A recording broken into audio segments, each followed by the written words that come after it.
Aegon Targaryen stood upon the highest tower of the Red Keep, gazing down at the city that had grown beneath his shadow.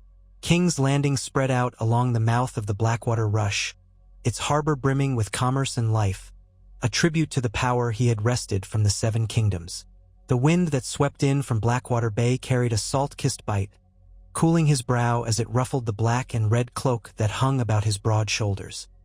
He was no longer the young conqueror who had first come to Westeros with his sisters. He was older now, lines of experience cut deeply into his face, but his eyes retained that same pale, penetrating fire that had frightened lords into bending the knee and entire armies into scattering like grains of sand in a storm. His conquest of Westeros was long complete. The Iron Throne beneath the vaulted ceilings below had been forged by his will and the flames of Balerion. The memory of Harrenhal's blackened towers and the war-scarred fields of the Reach remained vivid in the minds of his enemies. Yet these days, as he reigned over the Seven Kingdoms, a new restlessness began to plague him. His thoughts drifted across the narrow sea, toward the lands of Essos, lands once under the long shadow of Valyria.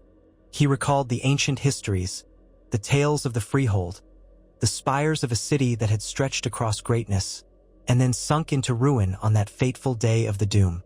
Sometimes in the quiet of his dreams, Aegon still heard a faint echo of Valyria calling, as though beckoning him to follow. For so many years, he had told himself that claiming Westeros was enough.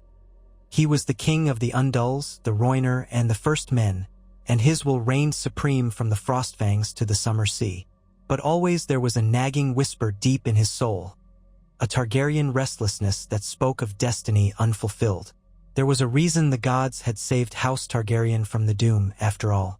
Could not have been merely to claim Westeros alone. He would rise to the heights of his forebears and succeed where they had failed. If old Valyria was to be reborn, it would be through him and his line. He drew a deep breath and looked out across the waters, trying to imagine the vastness of that distant continent. There, the free cities were locked in perpetual schemes and rivalries. The Dothraki hordes galloped freely across the endless plains, sacking and enslaving weaker cities and carrying loot back to V's Dothrak. Farther east, beyond the Red Waste, strange men spoke in foreign tongues and worshipped unknown gods. He knew his forefathers had ruled with the might of dragons, and though the Valyrian freehold spread far and wide, it was not a united empire under a single monarch. It was a union of feudal lords, each powerful in sorcery and in might. He believed that with cunning and flame, he could do what not even the freehold itself had done, unite all of Essos under a single banner. But first, he needed to ensure that the seeds of old Valyria were sown anew in his own stables of power. He needed dragons, the greatest the world had seen since before the doom. Balerion the Black Dread was massive beyond measure, his wings casting a shadow that could swallow entire armies. Yet, even Balerion was but one beast, and although the dragons of his sisters had grown formidable, he sensed their potential was stunted here in Westeros, where the climate was cooler and the knowledge of dragon rearing had been slowly lost in the generations since Aegon Targaryen had fled Valyria. To go beyond Balerion, to cultivate a stable of dragons even mightier, demanded that he rediscover the lost arts.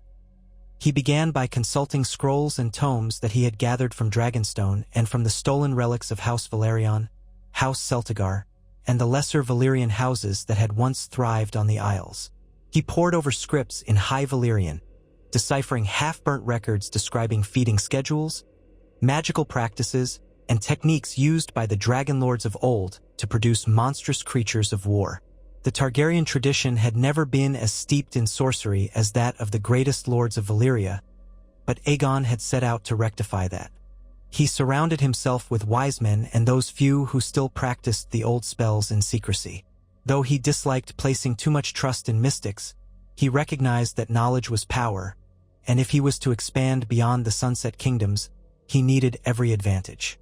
In the darkness of Dragonstone's caverns, he established hidden hatcheries. The labyrinthine passages still glowed faintly with volcanic warmth from deep beneath the fortress's foundation.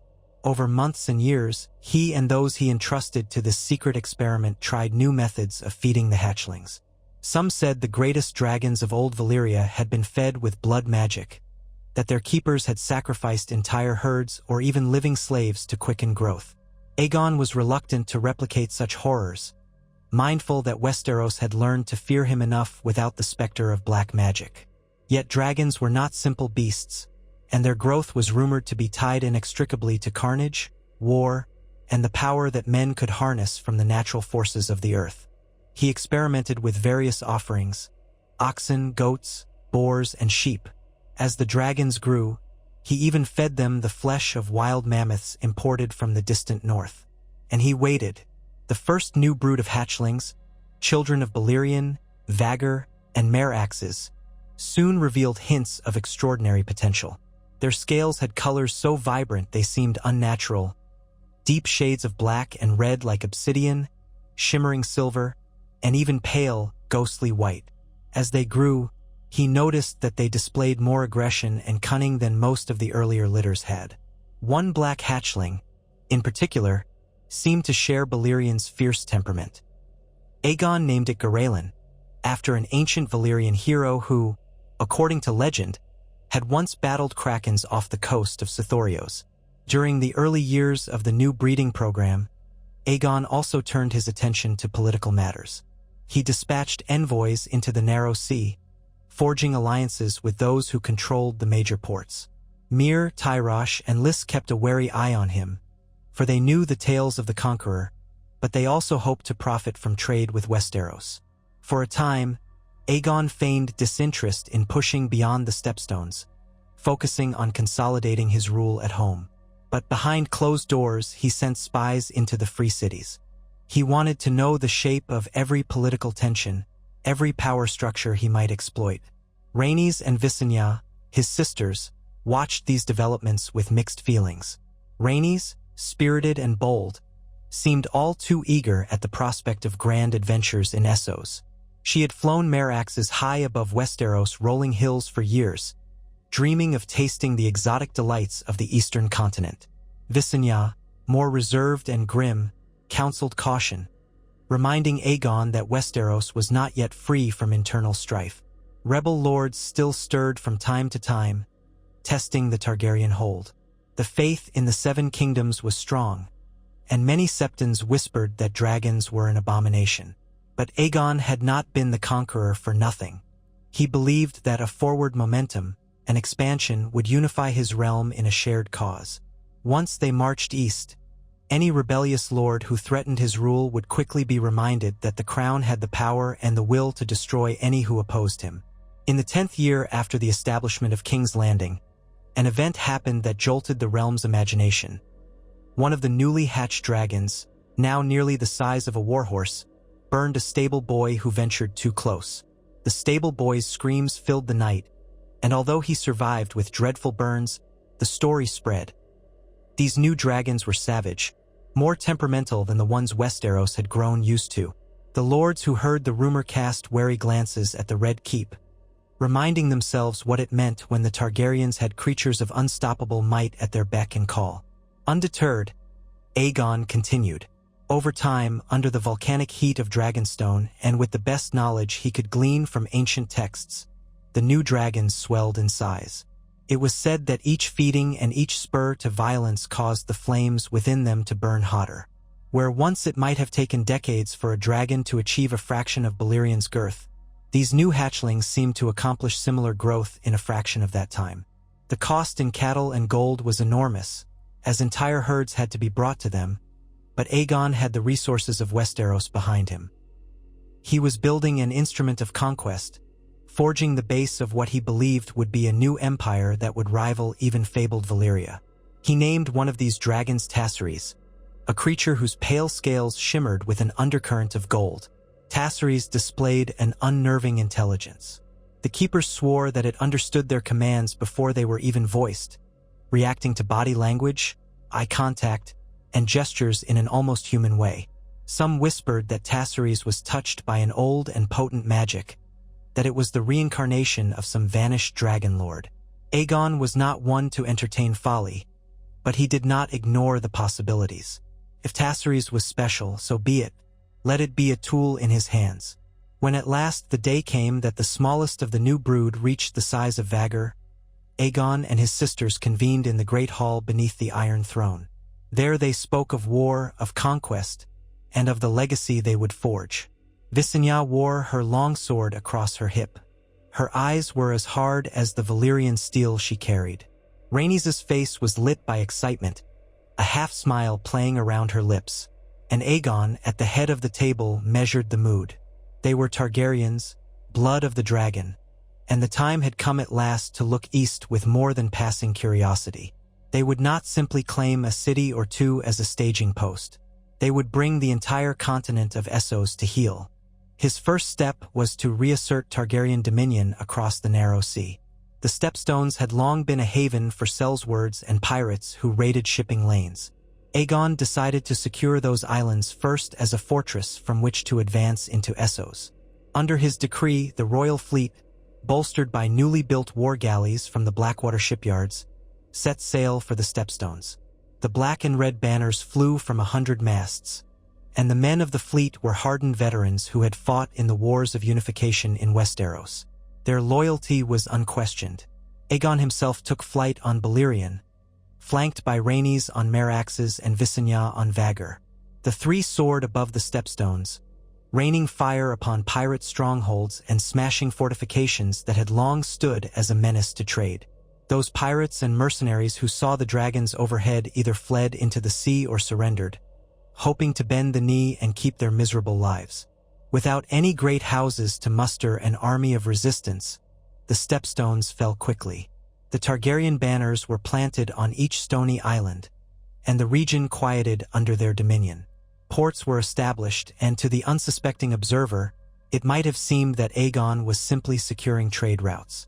But behind the scenes, a massive movement of men and material began to flow across from Westeros to the newly tamed Isles. Laborers built fortresses, stables for war horses, and even hidden pens for the ever-growing dragons. The free cities, especially Myr, Lys, and Tyrosh, sent envoys to understand Aegon's true intentions, for the presence of so many Targaryen banners and warships at their doorstep did not go unnoticed. Aegon received those envoys politely, assuring them that he simply meant to combat piracy and ensure safe trade. "Westeros has no desire for war," he said in a calm, measured tone. But behind that facade, he was mustering the greatest army since the days of the conquest. Westerosi footmen, knights, and archers were swelling the ranks every day, forging an expeditionary force that would be unstoppable once unleashed. Months passed, and the tension in Essos grew. Some among the free cities realized that the time to halt Aegon, if they wished to do so, was now while his forces were still marshalling. Others believed that it was best to remain neutral or even ally with him. The Lyseni and Tyroshi, who had always quarreled over trade and territory, found themselves torn. Myr, known for its crossbowmen and cunning, kept a close watch. Pentos, once subjugated by Aegon's forebears centuries ago, had reason to fear. Bravos, proud and free, saw in Aegon a threat to their independence, and they debated how best to respond, whether to use gold or force. Aegon knew all this. He counted on their division. He sent secret riders to each city, pitting them against one another with promises or veiled threats, ensuring that no unified front would emerge against him. Over the course of a year, some lords of Myr were convinced that Tyrosh was secretly negotiating an alliance with Aegon, while some magisters of Tyrosh were led to believe that Lys had agreed to grant Aegon port rights. This dance of diplomacy served its purpose. The free cities remained fractured, uncertain how to respond. When the time was ripe, Aegon gathered his war council upon a rocky beach in the stepstones, with the sea roaring behind them and the sky overhead streaked with the lines of passing gulls. A vast army of Westerosi knights in shining plate stood by. Many lords of the Crownlands, the Reach, and the Stormlands had come, eager for adventure and spoils in the east. Even the north was represented, albeit by a small group of men who had sworn fealty to the Iron Throne years ago. Westeros would march as one, unstoppable under the might of dragons. The dragons in question were now a terrifying sight. Balerion was still the largest, his wingspan covering entire fields, and his fire black as night. But the new brood, especially Garelin and Tassaries, nearly matched Merax's and Vagr in size. Their roars, echoing across the stepstones, set even the bravest knight's teeth on edge. Steel might kill men, but dragons killed armies. Their presence filled Aegon's soldiers with confidence and infused them with fear at the same time. The first strike against Essos took shape at the mouth of the River Rhoyne. Aegon had learned that Pentos maintained trade routes there and that Myr had a garrison nearby. By securing a bridgehead, the Targaryen host could march inland. The combined Targaryen fleet, now over 200 war galleys and transports, sailed with the tide under the watch of 3 enormous dragons. Any coastal fort that spotted them from a distance found that surrender was their only wise option. A few defiant lords or mercenary captains tried their luck at resisting, but their fortresses were soon engulfed in dragon flame. Smoke rose above the coastline, and refugees fled inland, spreading tales of winged monsters and unstoppable armies. Then, on a bright morning that dawned clear and crisp, Aegon himself led the assault on Pentos. The city had famed high walls, a tradition of wealthy magisters, and the memory of once bending the knee to dragons centuries past. They had prepared for a siege, but no rampart in the known world could hold out long against the fury of multiple dragons. Balerion, Garelin, Vagr, and Meraxes tore the skies, incinerating siege engines and any bold archer who dared climb the city walls. The Pentoshi defenders had scorpions and ballistae, but these were unwieldy against swift-moving beasts diving from the sun. Rocks burst into flame, parapets collapsed, and panic spread among the defenders. Meanwhile, the Targaryen army battered the gates, using newly fashioned rams and towers drawn up from ships. Myrish crossbowmen hired by Pentos tried valiantly to hold them back, bolts whistling down. But with each pass from above, a dragon's roaring fire sent them scattering. Finally, the main gate to Pentos fell, and Aegon's host poured into the city streets. Knights in shining plate and footmen with Targaryen badges advanced. The Pentoshi magisters quickly realized that further resistance would only lead to their utter destruction. That afternoon, surrounded by the corpses of soldiers and the stench of burning, the magisters of Pentos came forth bearing gifts of gold and jewels. They knelt before Aegon in the central plaza, the iconic square overshadowed by the black wings of Balerion perched upon a collapsed tower. They offered him the keys to the city, pledged to pay tribute, and vowed to abide by any terms he set. Aegon accepted their surrender, naming a Pentoshi noble he deemed cooperative as the city's new prince, under the protection and authority of the Iron Throne. In doing so, he established the first Targaryen foothold in Essos. Word of Pentos's fall spread with alarming speed. In Braavos, the Sea Lords prepared their fleets and recalled the terrifying might of the Valyrian Dragon Lords. Some Braavosi still carried a legacy of slavery under Valyria, and they had no intention of yielding to a would-be conqueror. In Myr, the magisters debated whether to hire powerful sellsword companies or to appease the Targaryens. In Tyrosh and Lys, old rivalries flared anew, with each city suspecting the other of secret deals. In Volantis, the proud Tiger Lords bristled at the idea of a new Valyrian empire that did not center around their own city.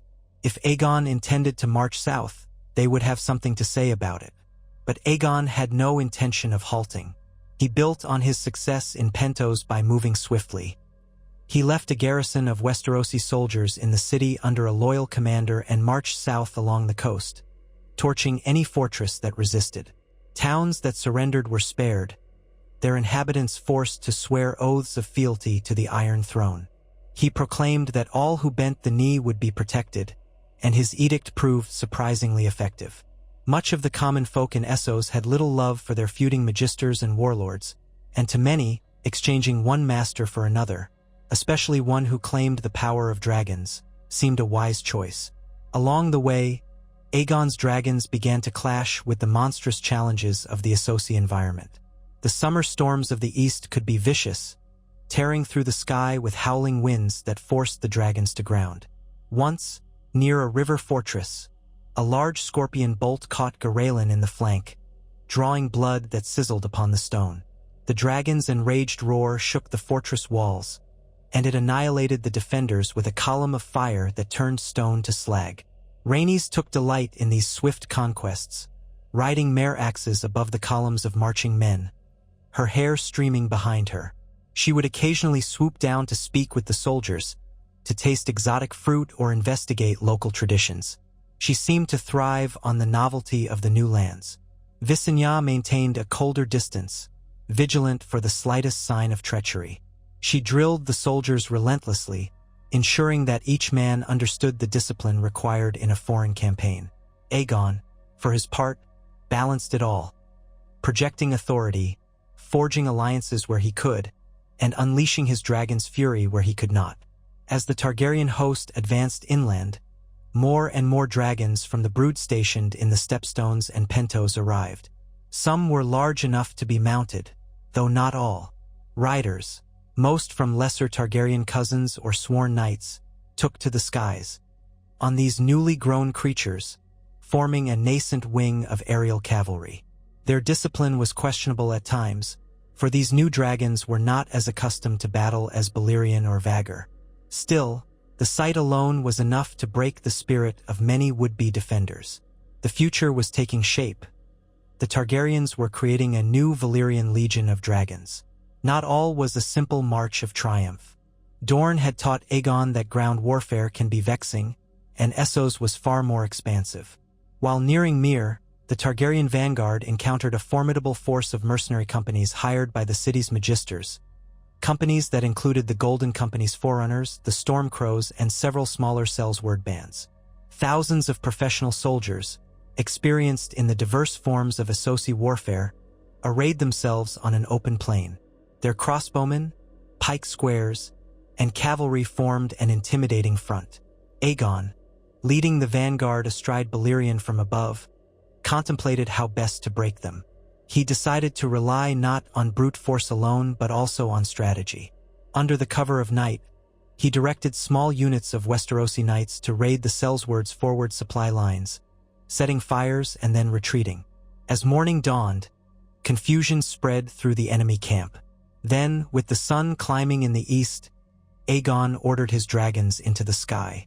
Balerion, Meraxes, Vhagar, Garelin, and Tassaries soared in formation. From below, it appeared as though the sun was blotted out by their wings.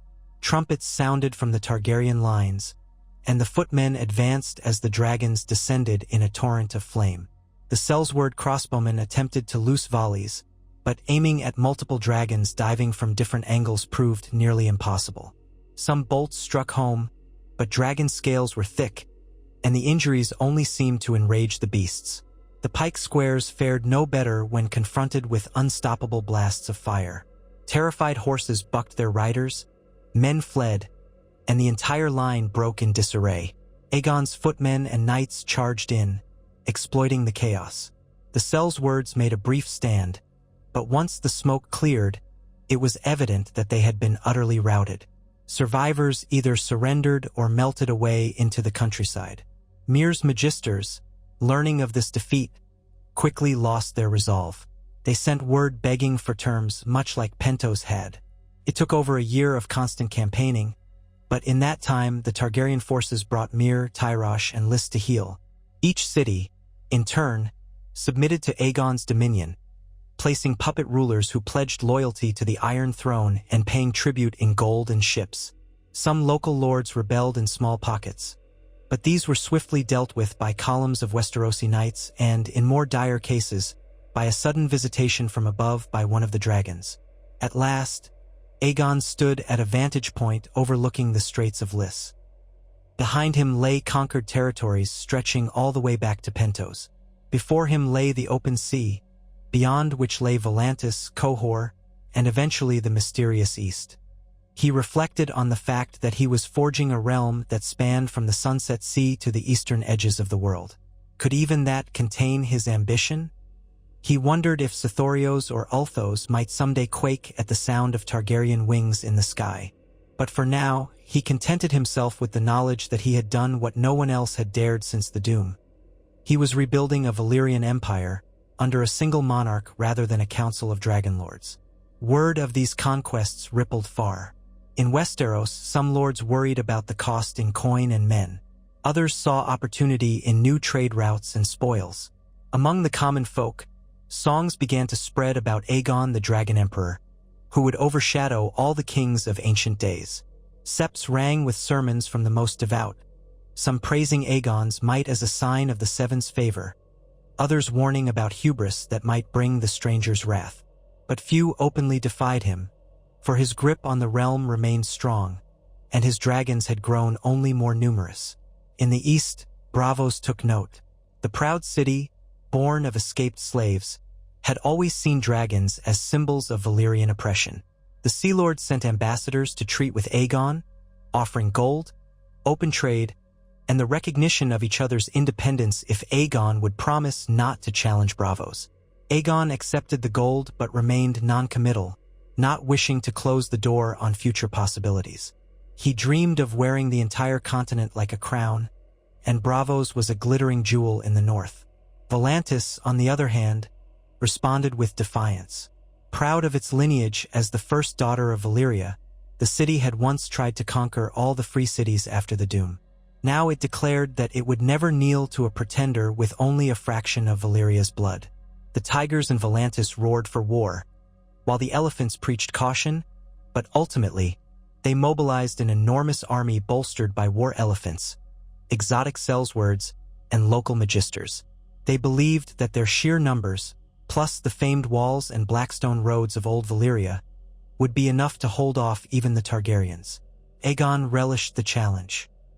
He gathered his own forces in Myr and Lys, ensuring supply lines were established. He called upon the newly subjugated cities to provide men and gold, forging an alliance of necessity. Although many in Essos might have chafed under Targaryen rule, the alternative, facing him alone, was unthinkable. At the head of this mighty host, he marched south toward Volantis, aiming to cross the disputed lands and come upon the city from the north. The closer they drew to Volantis, the more resistance they faced. Smaller lords, urged on by Volantene gold, raised levies to harass the Targaryen columns. Archers hid in forests to pick off stragglers, and cavalry raids tested the Westerosi knights. Still, the unstoppable presence of dragons, combined with disciplined foot and cavalry, carried the day again and again. The ground burned wherever a village raised arms. Over time, the people along the route learned that surrender meant survival and resistance meant ashes. Slowly, Aegon's host ground its way forward, always overshadowed by wings of black and red. At length, they arrived near the black walls of Volantis, that ancient seat of Valyrian power. The city was split by the River Rhoyne, with a massive bridge connecting the eastern and western banks. The oldest part of Volantis lay behind walls said to date back to the days of Valyria itself. Within those walls lived the old blood, aristocrats who claimed descent from the purest Valyrian lines. Outside them sprawled the newer city, teeming with merchants, slaves, and travelers from across the world. Volantis had also prepared a fleet in the river, equipped with scorpions on their decks, ready to face any dragons that dared stray too close. On the plains outside the city, lines of war elephants, mounted knights from Essos, and phalanxes of footmen awaited. The Volantenes boasted that no foreign invader had ever breached the black walls. Aegon studied the formidable defenses, his eyes narrow. With him were Rhaenys, Visenya, and a new generation of dragon riders, each prepared to do what must be done. High above, Balerion circled, his roar echoing across the city. The Volantene defenders stared up in awe and terror, but they clung to their pride. They had heard how Pentos, Myr, and Lys had fallen. They believed they were made of sterner stuff, the first daughter of Valyria, stronger in magic and in might. They pinned their hopes on the rumored wards around the black walls, wards that were said to repel dragonflame. The morning sun rose behind the Targaryen camp, and the plain shimmered in the heat. The war horns blew, elephants trumpeted from the Volantene lines, and thousands of troops readied themselves. Aegon mounted Balerion, armor shining black and red, while behind him soared Meraxes, Vhagar, Garelin, Tassaries, and more. From the vantage of the city walls, it seemed as though half the sky was alive with flame. The Targaryen footmen advanced in disciplined ranks, bearing tall shields and spears. The Volantene cavalry thundered forth, hoping to disrupt the approach. But from overhead, the dragons descended, unleashing torrents of fire. War elephants panicked, some turning and trampling their own lines. The cavalry charge wavered, men screaming as the ground itself ignited. The Targaryen infantry pressed forward, driving into the chaos, while archers loosed volleys at the retreating defenders. The Volantene fleet on the Rhoyne fired scorpion bolts at the dragons. A few found their marks, but not enough to bring down a fully grown beast. One younger dragon took a bolt to the neck and spiraled into the river, causing panic among the Targaryen ranks for a moment, but soon the rest of the dragons retaliated. Balerion led a sweep, bathing the ships in black fire so intense it seemed to melt steel. The burning hulks drifted downstream, filling the air with choking smoke. Under this relentless assault, the Volantene defenders outside the black walls finally broke. The plains became a rout of flaming tents and trampled bodies. The surviving defenders fled within the city's outer sections, hoping to bar the gates and regroup behind the ancient fortifications. Aegon's army swarmed into those outer wards, capturing entire neighborhoods in bloody street fights. Slaves revolted at the sight of Targaryen banners, some even throwing open gates for the conquerors, hoping for better treatment under new masters. By nightfall, the Targaryens had seized all of Volantis outside the fabled Black Walls. The old blood families retreated behind those ancient ramparts, prepared for a siege they believed could endure anything. They read their spells, invoked their ancestors, and manned scorpions upon those walls. Rumor had it that wards older than the Doom itself protected the black stones from dragonfire. Aegon decided to test that rumor. At dawn, he flew Balerion over the walls. The defenders unleashed scorpion bolts that glanced off Balerion's scales. Then, with a terrible roar, the Black Dread loosed his fire upon the walls. The heat was palpable even to those in the streets below. The defenders scattered, but the black stones withstood the initial blast. Flames licked them, leaving them blackened but not melted. A cheer went up among the Volantene archers. It seemed the wards held, if only for a time. Aegon circled again, coaxing Balerion to unleash even hotter flame. The black fire raged, turning ramparts to cinder and men to bone in the blink of an eye. But the walls themselves did not crumble. Yet, while the wards might repel some measure of dragonfire, the defenders were not immune. Arrows and bolts soared at Balerion, forcing him to ascend. Meanwhile, Garelin, Tassaries, and the others battered the gates, diving and releasing flame. The Volantene soldiers held fast, emboldened by their success in preventing the dragons from simply incinerating the entire fortress. Aegon recognized that a direct burn might not be enough. He recalled the Siege of Storm's End in Westeros, where cunning had sometimes proven more fruitful than direct dragon blasts. Taking advantage of the chaotic fighting in the city's outer rings, he directed sappers and engineers to dig beneath the walls. Using the knowledge gleaned from old Valyrian texts about compromised foundations and the use of wildfire, they hoped to undermine the black walls from below. It was a dangerous gamble. Fire and stone could easily consume their own men if they were not careful. For days, the siege dragged on. Volantis stood defiant, refusing Aegon's demands for surrender. The old blood believed that no conqueror could breach the black walls without sacrificing an ocean of blood. Then, on the 9th day of the siege, a series of explosions reverberated through the city's foundations. Wildfire and carefully placed charges under the northwestern corner of the walls destabilized them.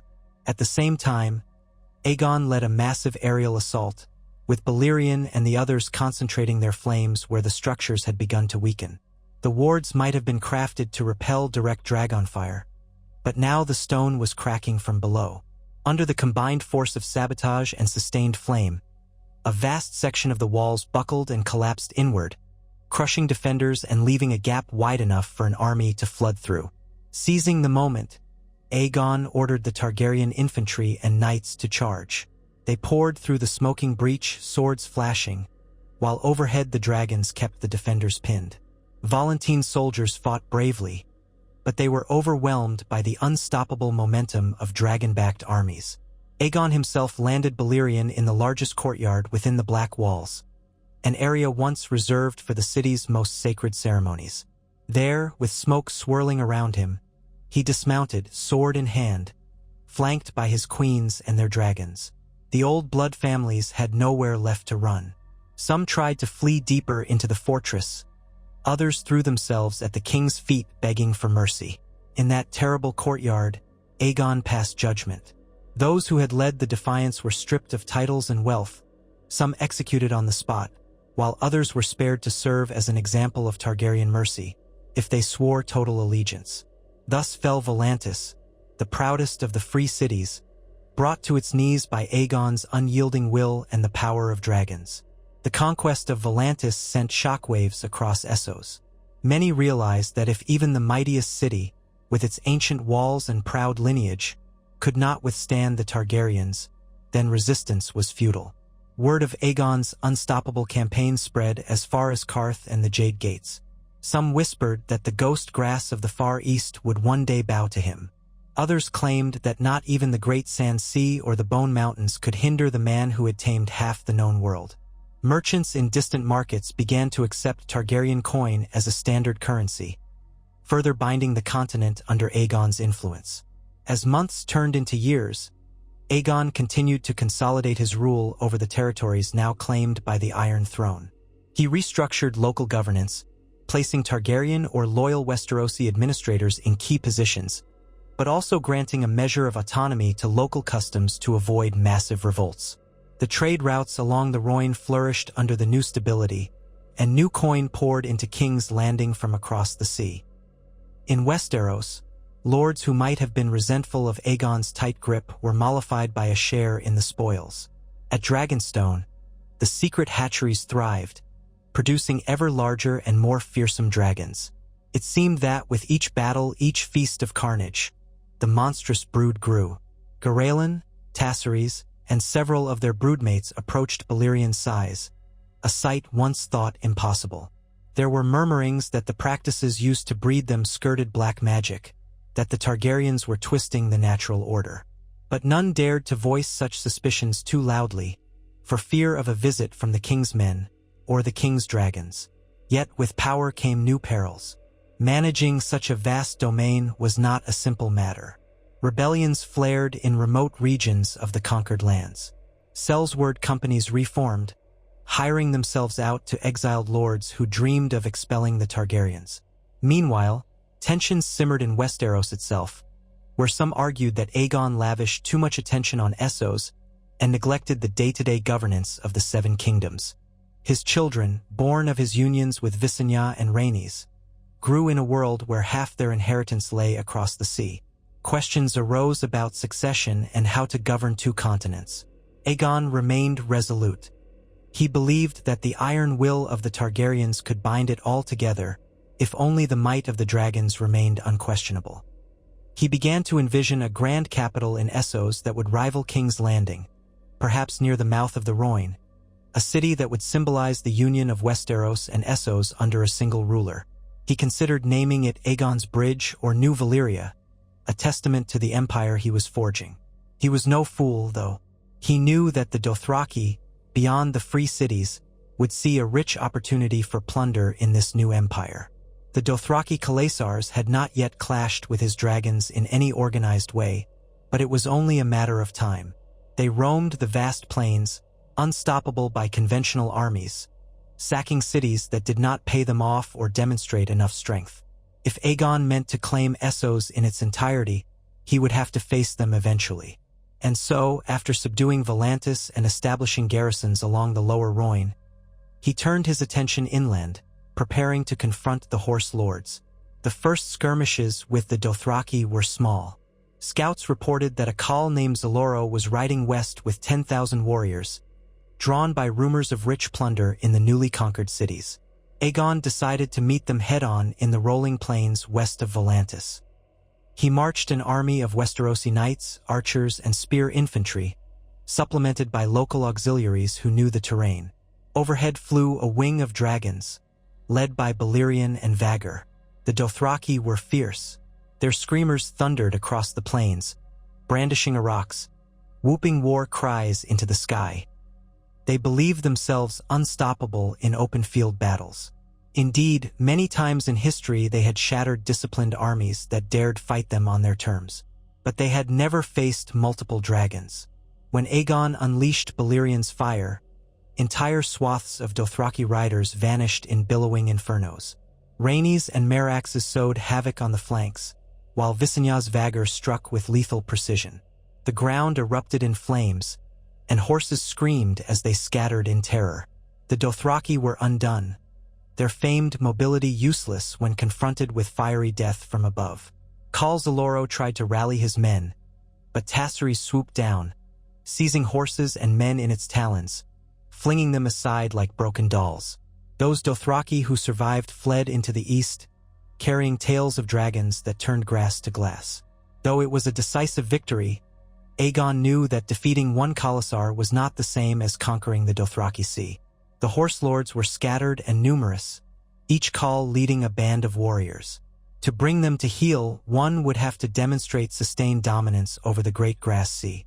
Aegon considered building massive fortresses along its edges, establishing outposts where dragons could be housed to project power.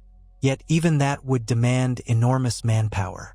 Still, the seeds were planted. The Dothraki now knew that an empire with dragons had risen in the west, and that the old ways of raiding might lead to certain doom if they challenged it. Word spread far among the scattered peoples of Essos that a new force of unstoppable might had arisen. Aegon Targaryen, who many began calling the Dragon Emperor, was forging an empire that even the Dothraki would learn to fear. In villages and towns across the continent, folk told stories of winged beasts larger than mountains. Some believed the Targaryens had discovered the secret lore that had once belonged to the ancient Valyrian sorcerers. Rumors circulated that Balerian's offspring, Garelin and Tassaries, were even larger than their sire, or would be soon, a terrifying thought for any who might dare rebel. Despite all this triumph, Aegon was not wholly without doubt. He felt the weight of rulership pressing on him like never before. 2 continents, dozens of cultures, thousands of miles of territory. Could a single man or even a single dynasty truly maintain such a domain? Or was he overextending himself, building a colossus on feet of clay that might collapse the moment a crisis struck? He knew well the cautionary tale of the old Valyrian freehold, which had grown so great and powerful that it believed itself untouchable, only to be destroyed in a single cataclysmic event. At times, he pondered the mysteries of the doom and wondered if his own delving into arcane knowledge was tempting fate. In the secret halls of Dragonstone, his mages continued their efforts to breed bigger and stronger dragons, to push them beyond natural limits. Whispers abounded that they invoked strange rites by moonlight, that blood sacrifices were made, not only of animals. Aegon did not ask too many questions, so long as the results manifested in the form of unstoppable living weapons. He had convinced himself that any cost was justified to realize his vision of a new Valyria, for the good of Westeros and Essos alike, or so he told himself. His sisters also changed in subtle ways. Rhaenys, once the gentler flame of his family, became more reckless in her flights, exulting in the thrill of battle. She took fewer prisoners, indulging in the terror of dragonfire, her laughter echoing across the battlefield like a haunting melody. Visenya, grim and iron-willed, embraced darker methods of governance, forging her own networks of informants, spies, and enforcers. She believed that only with absolute discipline and fear could they hold their conquests. Still, a sisterly bond held them together, and their faith in Aegon's leadership endured, even if the dream of a peaceful union seemed ever more distant. After subduing the immediate threats around Volantis, Aegon began a grand procession through the conquered territories. It was a show of might and majesty, reminding everyone who truly held power now. He traveled with a retinue that included thousands of knights, a parade of exotic animals gifted by local lords, and no fewer than 4 dragons flying overhead. At each major city, Pentos, Myr, Lys, Tyrosh, Volantis, the populace was required to greet him with elaborate ceremonies and tributes of gold, jewels, spices, or skilled artisans who might serve in his new capital. The king sat astride a white horse for part of the journey, but every so often, he would mount Balerion or Tassaries to remind the crowd of his draconic heritage. When Aegon finally reached the lower Rhoyne, he announced his intention to construct a new city at the mouth of that mighty river. He proclaimed it would be called Valoron, the seat of his Eastern Empire. Local laborers, stonemasons, and architects from across Essos were conscripted or hired to begin the colossal project. Towers of black stone, reminiscent of Valyrian construction, began to rise. Plans were drawn for vast plazas, temples, and a grand palace that would dwarf even the Red Keep. Some believed the new city would overshadow old Valyria itself, a living tribute to the Targaryen Renaissance. Of course, building such a city required vast sums of gold, and Aegon found no shortage of ways to fund it. Tribute from the conquered cities, taxes on trade passing through the straits, and forced labor from criminals or captured rebels all fueled the project. He even established new iron mines and quarries in the lands near Volantis, ensuring a steady stream of raw materials. Yet for all his triumphs, the deeper he delved into ruling Essos, the more entangled he became in its labyrinthine politics. He had to broker deals with local nobility, quell infighting among his Westerosi generals, and maintain vigilance against conspiracies that might erupt at any moment. And still, beyond the horizon, other challenges awaited. Qarth, that storied port city, watched from afar, its rulers uncertain whether to confront or appease this new empire. The mysterious lands beyond the Bone Mountains remained an unknown frontier. Word arrived that the Golden Empire of ET looked with curiosity upon the Targaryen conquests, though they had yet to move beyond sending polite envoys. To truly claim the mantle of Valyria, Aegon would have to bring all of Essos to heel. But as he stood upon the black walls of his new palace in Valoron, gazing eastward, he wondered if his lifetime would suffice. He thought of his heirs, princes and princesses of the Targaryen line, who might continue his work long after he was gone. More immediately, pockets of resistance in the northern free cities demanded attention. Braavos remained fiercely independent, a bastion of naval power that might challenge the Targaryen grip on the sea if threatened. Norvos and Qohor were conservative and heavily wooded, protected by forests and fierce warrior traditions. The question loomed: would Aegon stretch his forces to conquer every last city, or would he allow some measure of independence, focusing instead on forging a stable empire around the southern and central regions of Essos? Visenya argued that leaving Braavos or Qohor free was dangerous, as they could become strongholds of rebellion. Rhaenys took a more pragmatic view, suggesting that a direct assault on Braavos by sea could be costly, given the city's famously powerful navy and cunning defenders. Aegon weighed both arguments, mindful that an all-out war with Braavos might drag on for years. A compromise began to form in his mind: demand tribute and a public declaration of Targaryen supremacy, but grant a degree of autonomy in local affairs. Whether Braavos would accept such terms was another matter. Before he could decide, word reached him of an uprising in Myr. Some of the local magisters had secretly allied with Braavosi bankers, raising a Sellsword army to throw off the Targaryen yoke. Outraged, Aegon mounted Balerion and flew north, dispatching ground forces under the command of his most trusted generals. The response was swift and brutal. Columns of smoke once again rose above Myr as dragonfire rained down upon the rebellious districts. This time, Aegon showed little mercy, executing magisters en masse and installing direct Targaryen military rule, governed by a Westerosi lord he appointed. Myr was effectively transformed into a Westerosi colony. The message was clear: no rebellion would be tolerated. The harshness of his actions in Myr inspired fear throughout Essos. Even Braavos, safe behind its lagoon and fortress walls, hesitated to provoke the Dragon Emperor. Many leaders in Braavos believed that they should negotiate advantageous trade terms, perhaps even pay homage or tribute, if it meant avoiding total war. The Sea Lord, however, was not so easily cowed. He believed in Braavosi independence, forged from the shackles of Valyria's tyranny. A grand standoff began, with neither side willing to fully submit or declare open war. During these tense days, Aegon spent many hours in solitude, perched atop the spires of Valoron or flying above the city on Balerion. He wondered if he was truly forging a better world or simply repeating the cycle of conquest and slaughter. Yet the Targaryen blood in his veins, and the presence of his dragons, fueled an unrelenting ambition. The banners of the dragon now flew across half a continent. The armies of the old free cities, once mighty and proud, had bent the knee or been destroyed. Volantis, Lys, Myr, Tyrosh, and Pentos all paid homage to him, with local princes or lords acting as his vassals. The stepstones and Pentos served as the main corridor linking Westeros to Essos, ensuring a steady flow of supplies, men, and dragons. Yes, dragons.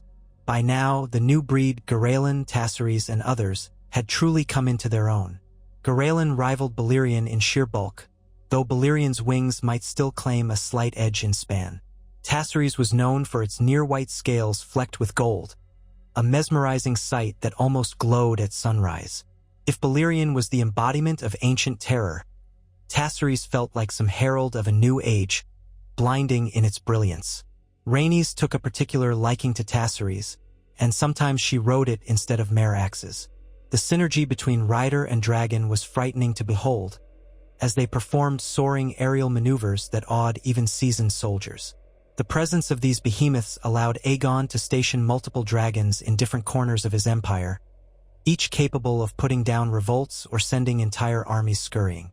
Word spread that the Targaryens had discovered the keys to controlling dragon growth, that soon the world would be awash in monstrous creatures that answered to no one but House Targaryen. The very thought caused dread and admiration in equal measure. The Dothraki now avoided direct confrontation, contenting themselves with raiding weaker caravans far from Targaryen patrols. Karth and other distant cities remained watchful, unsure if they would one day face an invasion of the unstoppable beasts. In King's Landing, the Iron Throne stood as ever, a looming seat of fused swords, but some wondered if the real seat of power was shifting across the sea. The Red Keep remained the official seat of the king, but rumors circulated that one day, Aegon or his heirs might choose to dwell permanently in Valoron. The distances were vast, and juggling politics on two continents strained even Aegon's formidable energy. He relied more than ever on seasoned advisors, many of whom were men and women from Essos with a keen understanding of local realities. Traditional Westerosi lords sometimes grumbled at the influence these foreigners held, but they dared not oppose the king openly. It was a golden age for House Targaryen, an era of triumph and expansion, yet one fraught with potential pitfalls. Valyria had once spanned nearly all the known world, and it had fallen in a single cataclysm. Aegon could not escape the parallels. He consulted mystics and maesters alike, searching for any sign that might foretell doom for his budding empire. Some assured him that the doom had been a singular event, tied to the sorceries of the Valyrian Peninsula, and that it would not repeat. Others claimed that tampering with secrets best left forgotten could invite a second doom. Late at night, alone in his chambers, Aegon sometimes recalled the screams of the dead from Harrenhal, or the charred remains left behind in Myr and Volantis. He wondered if the gods, be they the Seven or the old Valyrian gods, would one day strike him down for his hubris. But those were moments of private doubt. By day, he was the Dragon Emperor, forging alliances, suppressing rebellions, and methodically bringing more of Essos under his banner. As years rolled on, more cities fell into line or submitted without a fight. The once fragmented continent began to knit together under Targaryen rule, roads patrolled by soldiers wearing the three-headed dragon sigil, ports paying duties to Targaryen harbor masters. The unstoppable presence of full-grown dragons, some rumored to exceed even Balerian's legend, cemented that unity. The conquest, once a singular event in Westeros, now spanned half a world. In the end, the dream of old Valyria, resurrected in new form, was realized in large measure. Aegon's empire, bridging the Sunset Kingdoms and the Sunrise lands of Essos, stood as a colossus. Though pockets of independence and resistance remained, Bravo's chief among them, no one doubted that a new era had dawned. Scholars from distant shores traveled to witness the marvels of Valoron, where black stone towers rose above the mighty Rhoyne, and dragons nested in rookeries built to accommodate beasts larger than any in living memory. Trade boomed, wealth poured in, and new wonders were constructed that rivaled anything seen since the Doom. But with every new outpost built, with every new brood of dragons hatched, with every new territory subjugated, a question loomed. Would the Targaryens be able to hold it? Or was this grand construction fated to crumble beneath the weight of its own ambition, devoured from within by corruption and rebellion, or shattered by some new cataclysm the likes of which even the freehold had not foreseen? Only the turning of years would reveal the answer. Yet for the moment the world stood in awe of Aegon Targaryen, the conqueror of Westeros and Essos alike, whose dragons soared higher and flamed brighter than anything the world had known since the height of Valyria's power. And if, on a distant night, a traveler stood atop the highest spire of Valoron, they might see silhouettes of monstrous wings passing in front of a red moon. They might hear roars that shook the foundations of earth and stone, and feel the heat of dragon flame carried on the wind. They would know then, in their very bones, that the age of dragons had come again, mightier and more terrible than ever before, bearing both the grandeur and the doom that such power always promised. Aegon Targaryen stood on a newly built balcony of black stone, high above the rising spires of Valoron. Beneath him stretched a scene he never would have imagined in his earliest days on Dragonstone. A new city in the making, cut from shimmering blocks of dark basalt and pale marble, built by tens of thousands of laborers who toiled day and night under the watchful gaze of Targaryen overseers and, more imposing yet, the circling silhouettes of dragons. Each morning, columns of smoke rose from forges and kilns, mingling with the dawn light that fell upon the wide mouth of the Rhoyne. On the broad river, ships bearing the three-headed dragon of House Targaryen drifted alongside local vessels from Pentos, Myr, and Tyrosh, all laden with timber, stone, and grain for the monumental task of constructing an imperial capital worthy of Aegon's vision. At times, the king fancied that this colossal effort was not his work alone but the will of his entire dynasty, stretching back to ancient Valyria. After all, had his ancestors not yearned for grandeur to rival the freehold, only to see their city and their entire civilization consumed by the doom? Perhaps some fragment of that old dream survived, carried by the blood of the dragon across the sea to Dragonstone, awaiting a day it could be rekindled. And now, here in Essos, Aegon was giving shape to that dream, carving from the wild and fractious continent a united empire that would endure for centuries, or so he prayed. He drew a deep breath, filling his lungs with the tang of the river breeze. His black and red cloak fluttered behind him, and the distant roars of dragons punctuated the clamor of stonecutters and carpenters. The labor never ceased. That suited Aegon, for he felt little patience these days for idleness. Greatness did not come to those who waited. It had to be seized, hammered into being like iron upon the anvil. Visenya found him there, her silent step echoing just enough for him to know of her approach. She wore the traditional dark leathers of a warrior, her silver-gold hair braided severely back, and the hilt of Dark Sister gleamed at her side. She stopped at his shoulder and surveyed the rising city below. For a moment neither spoke. An understanding passed between them that they stood on the precipice of something vast, an empire the likes of which no Targaryen had ever ruled. And yet the costs would be staggering. "A messenger arrived from Braavos," she said at last. "The Sea Lord remains intransigent. He offers gold and open ports, but he refuses any oath of fealty. His words are carefully chosen, but they amount to a declaration that Braavos will bow to no one." Aegon did not flinch. Braavos had always been a thorn in his plans, that northern bulwark of ships and silver that had grown from the escaped slaves of Valyria. "We have enough on our hands without forcing war upon Braavos," he mused, though his tone was heavy with annoyance. "It may be that we can accept their neutrality for now." Visenya's expression was grim. "They meddle," she said. "It was Braavosi gold that funded the Myrish rebellion. We burned Myr for it, yet the Braavosi remain as steadfast as before." "We will deal with them," Aegon said, turning to regard the city below. "But we need time. Valoron is still scaffolding an ambition. The day will come, though, sister." Visenya's hand brushed the hilt of her sword. "It will," she agreed softly. "Shall I deliver your response?"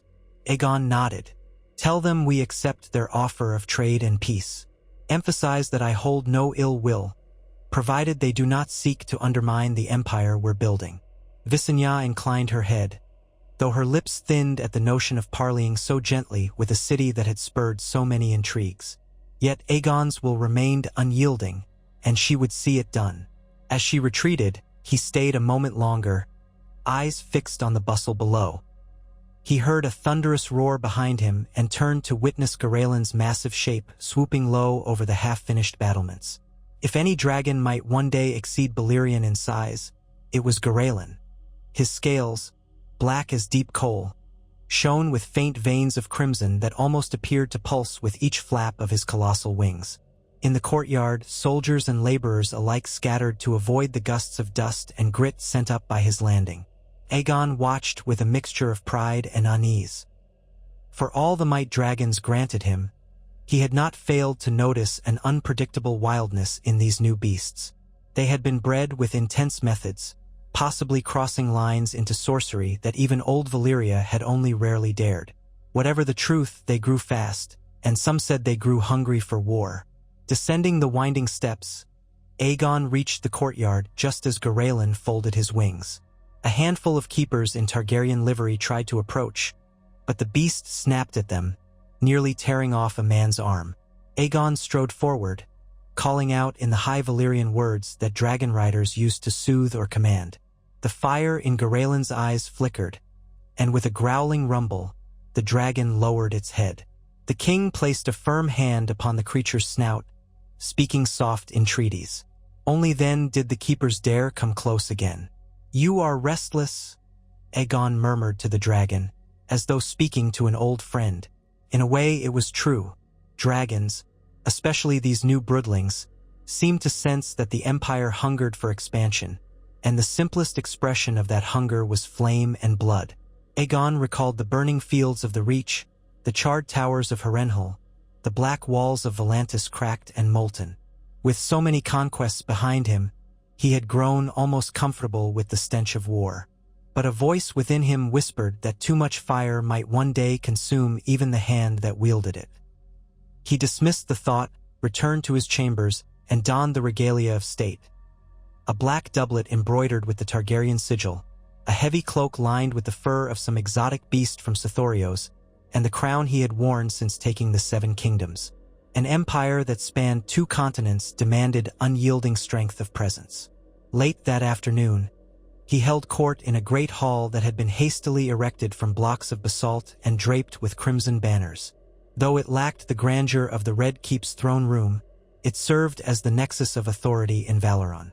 Here, local lords from the newly subjugated regions, Westerosi knights, magisters from cities that had bent the knee, and even foreign envoys gathered to beg favor or present tributes.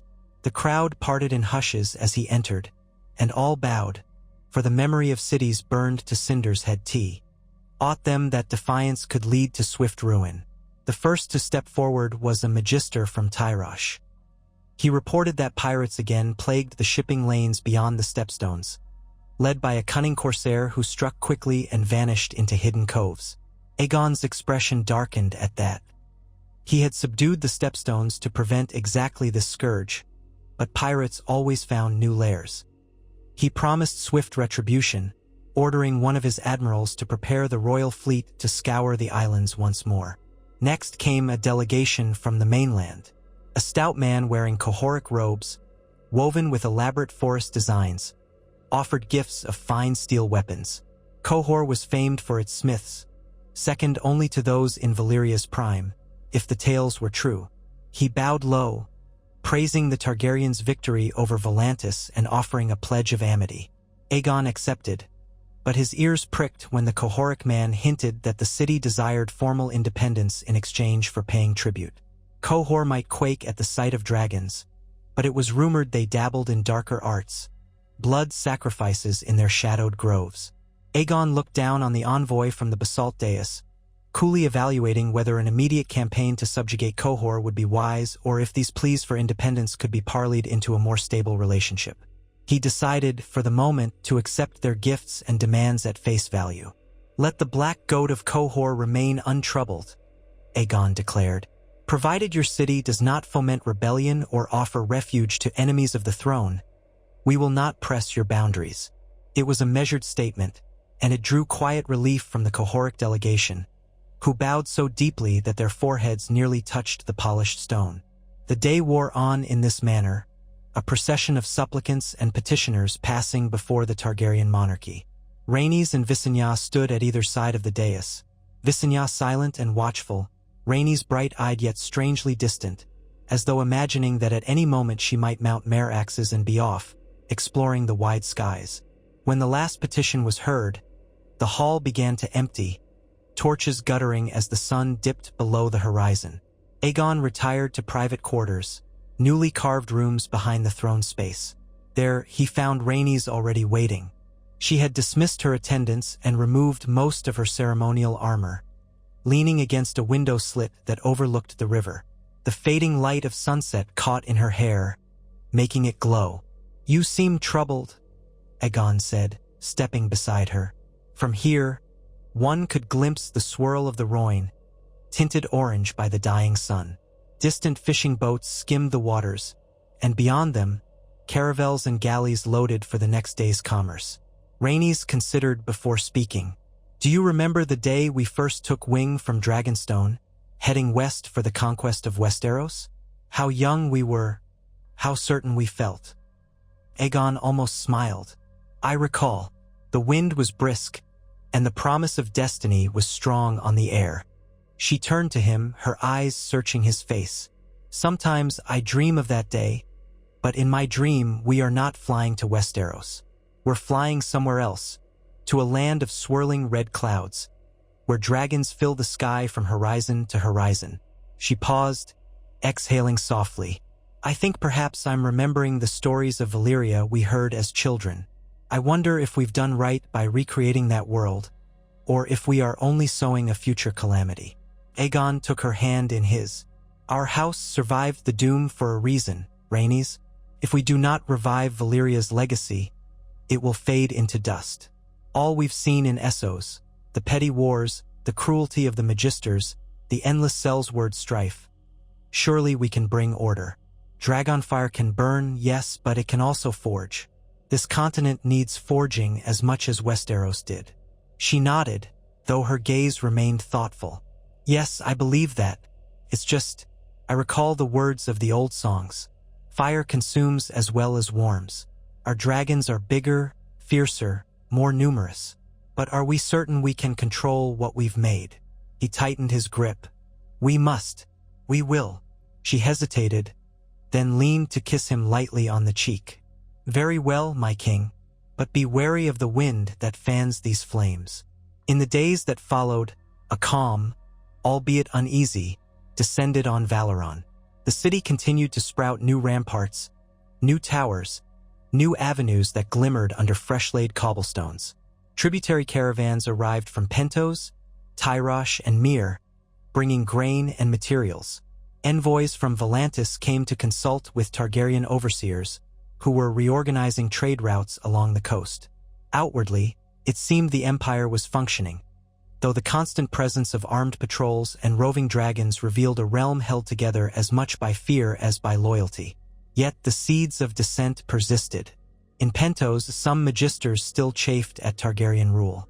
Secret gatherings occurred in cellars and behind shuttered windows, conspirators plotting how to rid themselves of these foreign dragon lords. The Braavosi bankers continued to filter coin into the hands of rebellious elements, though discreetly enough that Aegon could not formally accuse them. Far to the east, in the grasslands roamed by the Dothraki, Khalasars once again stirred. Khal Zaloro had been destroyed, but new Khals rose in his place. Tales of unstoppable dragons had spread among the horse lords, but they were a proud people who had never bowed to any foreign king. Rumor said that several Khalasars had allied, forging an unprecedented horde under a cunning new Khal who believed that, with enough riders, they could outmaneuver the Targaryen beasts or lure them into traps. The wave of these riders might soon break on the edges of the new empire. Aegon's council debated how to respond. Some urged a preemptive strike, ride out with dragons and smash the Dothraki in open battle before they could become a serious threat. Others advised waiting behind fortified lines, letting the Dothraki raid into a region well prepared with dragon-led garrisons. Aegon listened to these arguments carefully, but in his heart he leaned toward offense. Dragons were best used aggressively, and he had no desire to let the horse lords think they might test the Empire's resolve. Meanwhile, in Westeros, changes stirred. Word came from King's Landing that tensions simmered between certain high lords. The realm had never before been ruled by a king more often in Essos than upon the Iron Throne. The hand of the king, a certain Lord Celtigar who'd proven cunning and loyal, governed in Aegon's stead. But rumors circulated that House Lannister eyed the Iron Throne's absentee monarchy with increasing boldness. House Baratheon, close to the Targaryens by blood, declared unwavering loyalty, while House Tyrell faced grumblings from lesser-reach lords over taxes raised to fund the Essosi Wars. Small wonder that King's Landing sometimes felt neglected. The father of the realm had gone east, chasing the dream of a new Valyria. Late one evening, Visenya confronted Aegon with a letter from the Hand detailing the precarious mood. She spoke bluntly, as was her wont. "Is this empire truly worth letting Westeros simmer into resentment?" she asked. "We left the Sunset Kingdom's stable, but if this continues, I fear some lords might rebel." Aegon ran a tired hand through his silver hair. "We cannot abandon what we've built here. The moment we turn our attention back west, half of Essos will see it as a chance to rise up. We must remain until it's clear that any rebellion is doomed to fail." Visenya's lips thinned. "That clarity may take years. Meanwhile, the Seven Kingdoms risk seeing us as foreign kings. Surely you remember what it was like when the Faith Militant rose against our rule." "How could I forget?" Aegon said, recalling old scars. He did not wear them on his flesh, but in his memory. "And yet, if we vanish from Essos, everything might unravel. The city of Valoron is barely complete. We have to show strength." She exhaled. "Then let us show it quickly. We cannot linger in half measures forever." Aegon considered. "Very well, we will press on. If we can bring the Dothraki to heel, or at least savage their forces enough that they scatter, no major threat will remain in Essos besides Bravos. Then we can turn our gaze back home." Visenya's eyes flickered. "And Bravos? We might settle for an armed peace," Aegon said. "For now. Later generations can decide if conquering Bravos is wise or not. But the Dothraki, we cannot allow them to threaten our flank." Thus was born the decision to lead a grand campaign eastward.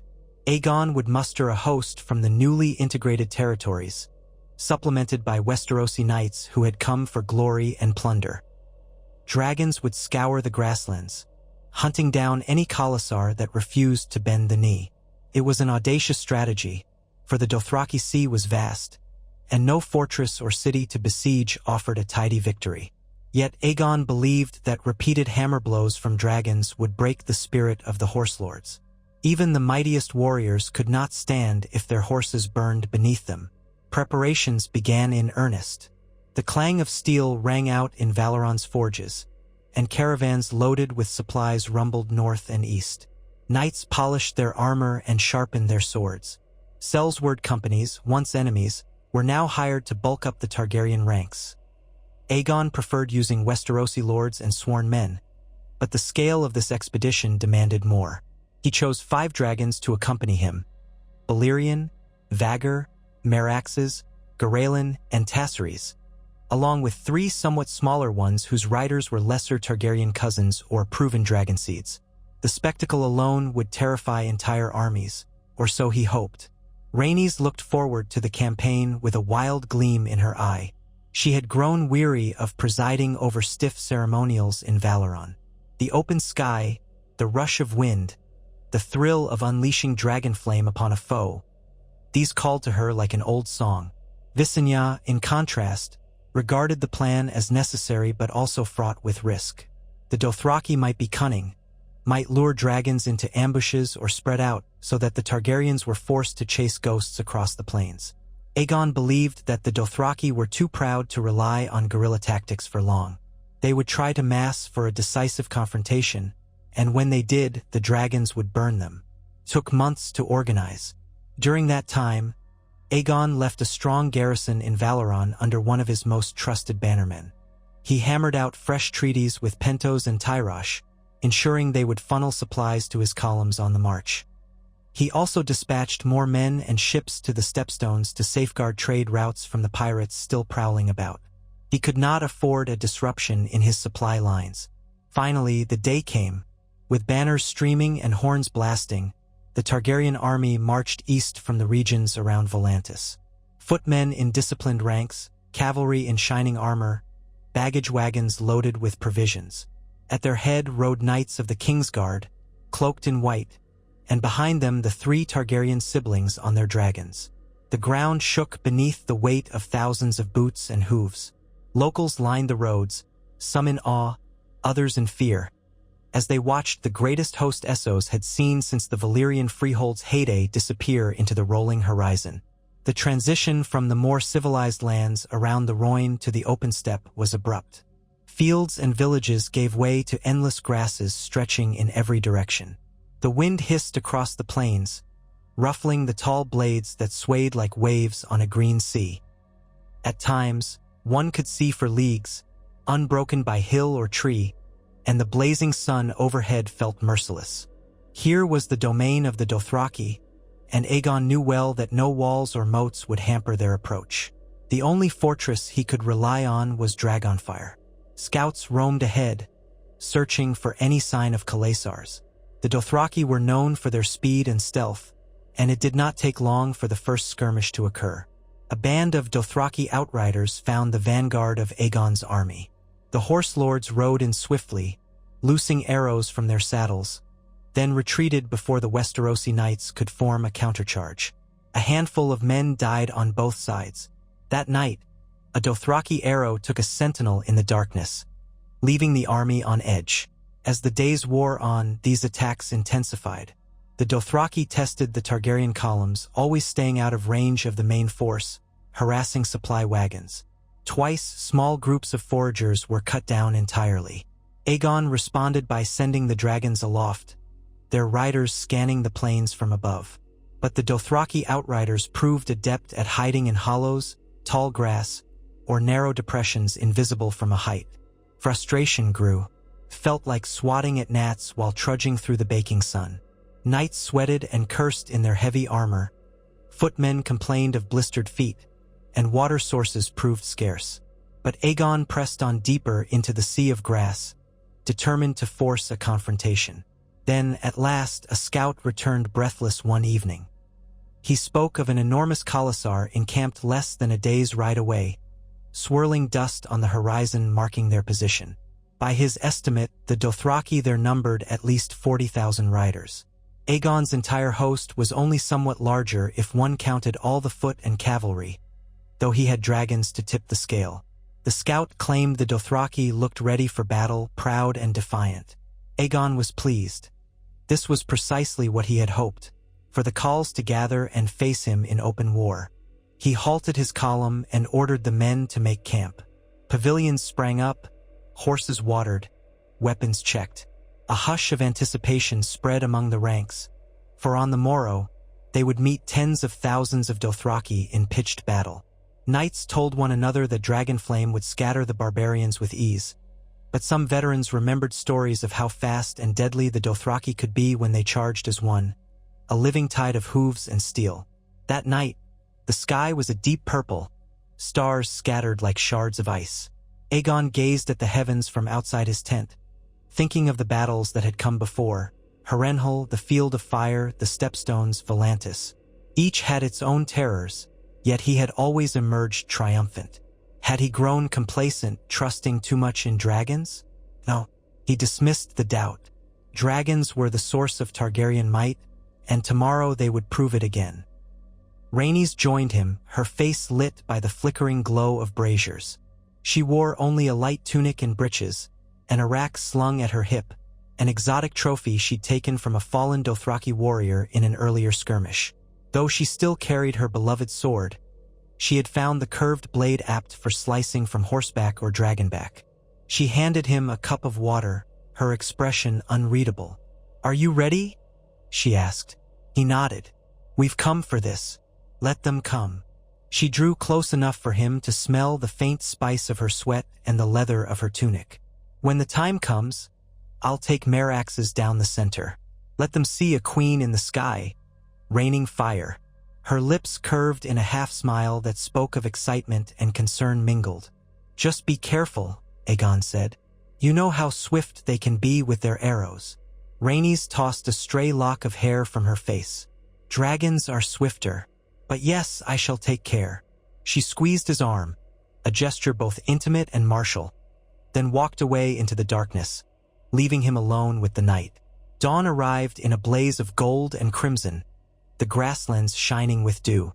The Targaryen host stirred awake, men fumbling with their armor, knights ensuring their destriers were saddled, archers stringing bows, and war horns echoing across the camp. Far off, Aegon could see dust clouds rising. The Dothraki were on the move. He donned his polished plate, the metal inlaid with images of dragons. On his head, he wore a simple helm shaped to accommodate the distinctive Targaryen crest. Mounting Balerion required a special platform hauled by winches, for the Black Dread was gargantuan. Once settled between the colossal wing joints, he gripped the reins and felt Balerion's rumbling breath beneath him. This was the heart of Targaryen might, the creature who had melted the towers of Harrenhal like wax. On either side, the other dragons and their riders took flight. Meraxes, Vhagar, Garelin, Tassaries, and 3 smaller beasts. The sky thundered with wing beats. Below, the columns of cavalry trotted forward, lances upright, while footmen marched in disciplined ranks. A flash of bright sunlight caught the spears, turning them into a field of shining points. Then the Dothraki appeared, cresting a low rise in the distance. They looked like a churning wave of dark brown and black, tens of thousands of horses surging forward. At their center rode towering figures in scaled vests and flowing black hair, the Khals who commanded them. War cries rose in a furious chorus. The sight was breathtaking in its savage grandeur. The Targaryen horns blared, signaling the infantry to hold formation. Archers stepped forward, loosing the first arrows, but the distance was still too great for full effect. The Dothraki spread out as they came, enveloping the field on both flanks, howling as they brandished rocks overhead. Their speed was incredible. Within moments, they had closed half the distance, galloping so fast that dust and dirt billowed in a trailing cloud. Aegon raised his hand from atop Balerion, then dropped it. At that signal, all the dragons dove. With roars that seemed to split the heavens, they unleashed a torrent of flame upon the leading edges of the Dothraki charge. Horses shrieked, men screamed, and an entire swath of grass was consumed by rolling fire. The wave of riders buckled, hundreds dying instantly. Some of the Dothraki, terrified, tried to veer away, but their momentum carried them into chaos. Yet the Dothraki were no strangers to fear, and those behind the first wave spurred their horses harder, seeking to ride around the inferno. The plain erupted into scattered zones of flame and swirling dust. The Targaryen infantry braced behind shields and spears. The knights spurred their mounts for a frontal charge, hoping to meet the surviving Dothraki, who came barreling around the edges of the dragonfire. High above, Aegon guided Balerion to swing around for another pass. Once more, black flame spewed forth, incinerating whole clusters of riders. On the far flank, Visenya and Vhagar performed a similar maneuver, while Rhaenys and Meraxes struck fear into the center. Garelin soared overhead, his wings generating powerful gusts that kicked up dust devils, further disorienting the Dothraki. The stench of burning flesh and horsehair filled the air. Smoke rose in great plumes. Aegon could see riders scattering or trying to regroup. The Dothraki were proud and lethal, but they had no answer to repeated dragonfire. Their arrows soared upward in waves. Some found their marks in the lesser dragons, drawing roars of pain, but Balerion's hide deflected most missiles. The greatest hazard was not a single arrow but the possibility of many, or a lucky strike to a vulnerable spot in the wings or eyes. Even so, the dragons had the advantage. Below, the Targaryen knights crashed into the disoriented Dothraki. It was a savage melee. A rock slashed at steel-clad riders, occasionally unhorsing a knight or cleaving a chink in armor. But once the knights formed a wedge, lances bristling, the Dothraki line fractured. Footmen moved in with pikes to finish off or capture any Dothraki who had lost their horses.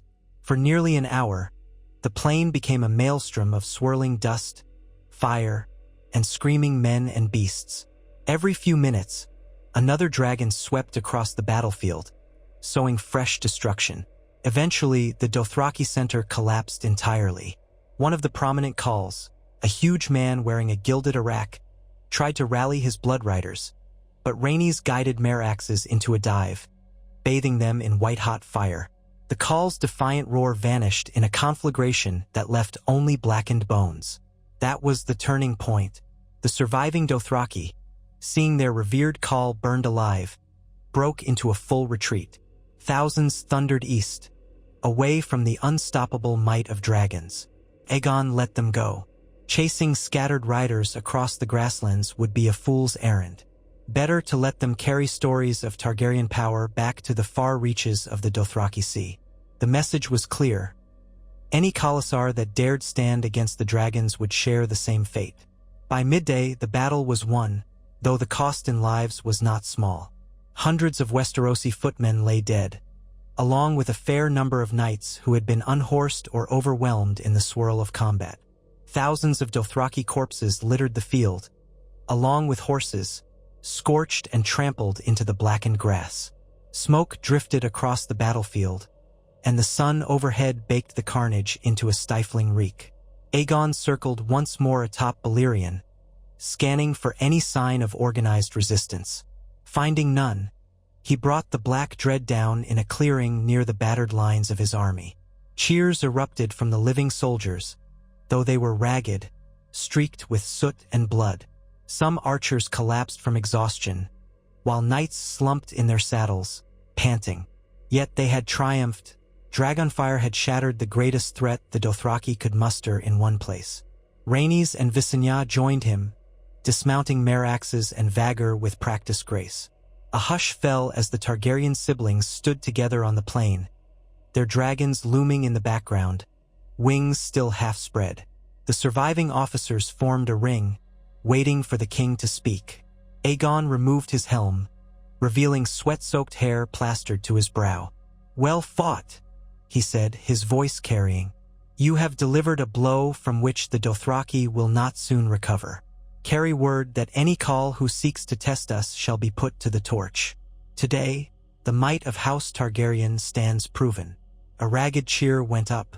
Some men thumped sword hilts against shields, a dull clang that reverberated across the field. Rhaenys lifted her head, letting the wind carry her hair. Visenya's eyes scanned the horizon, alert for any last ambush. But none came.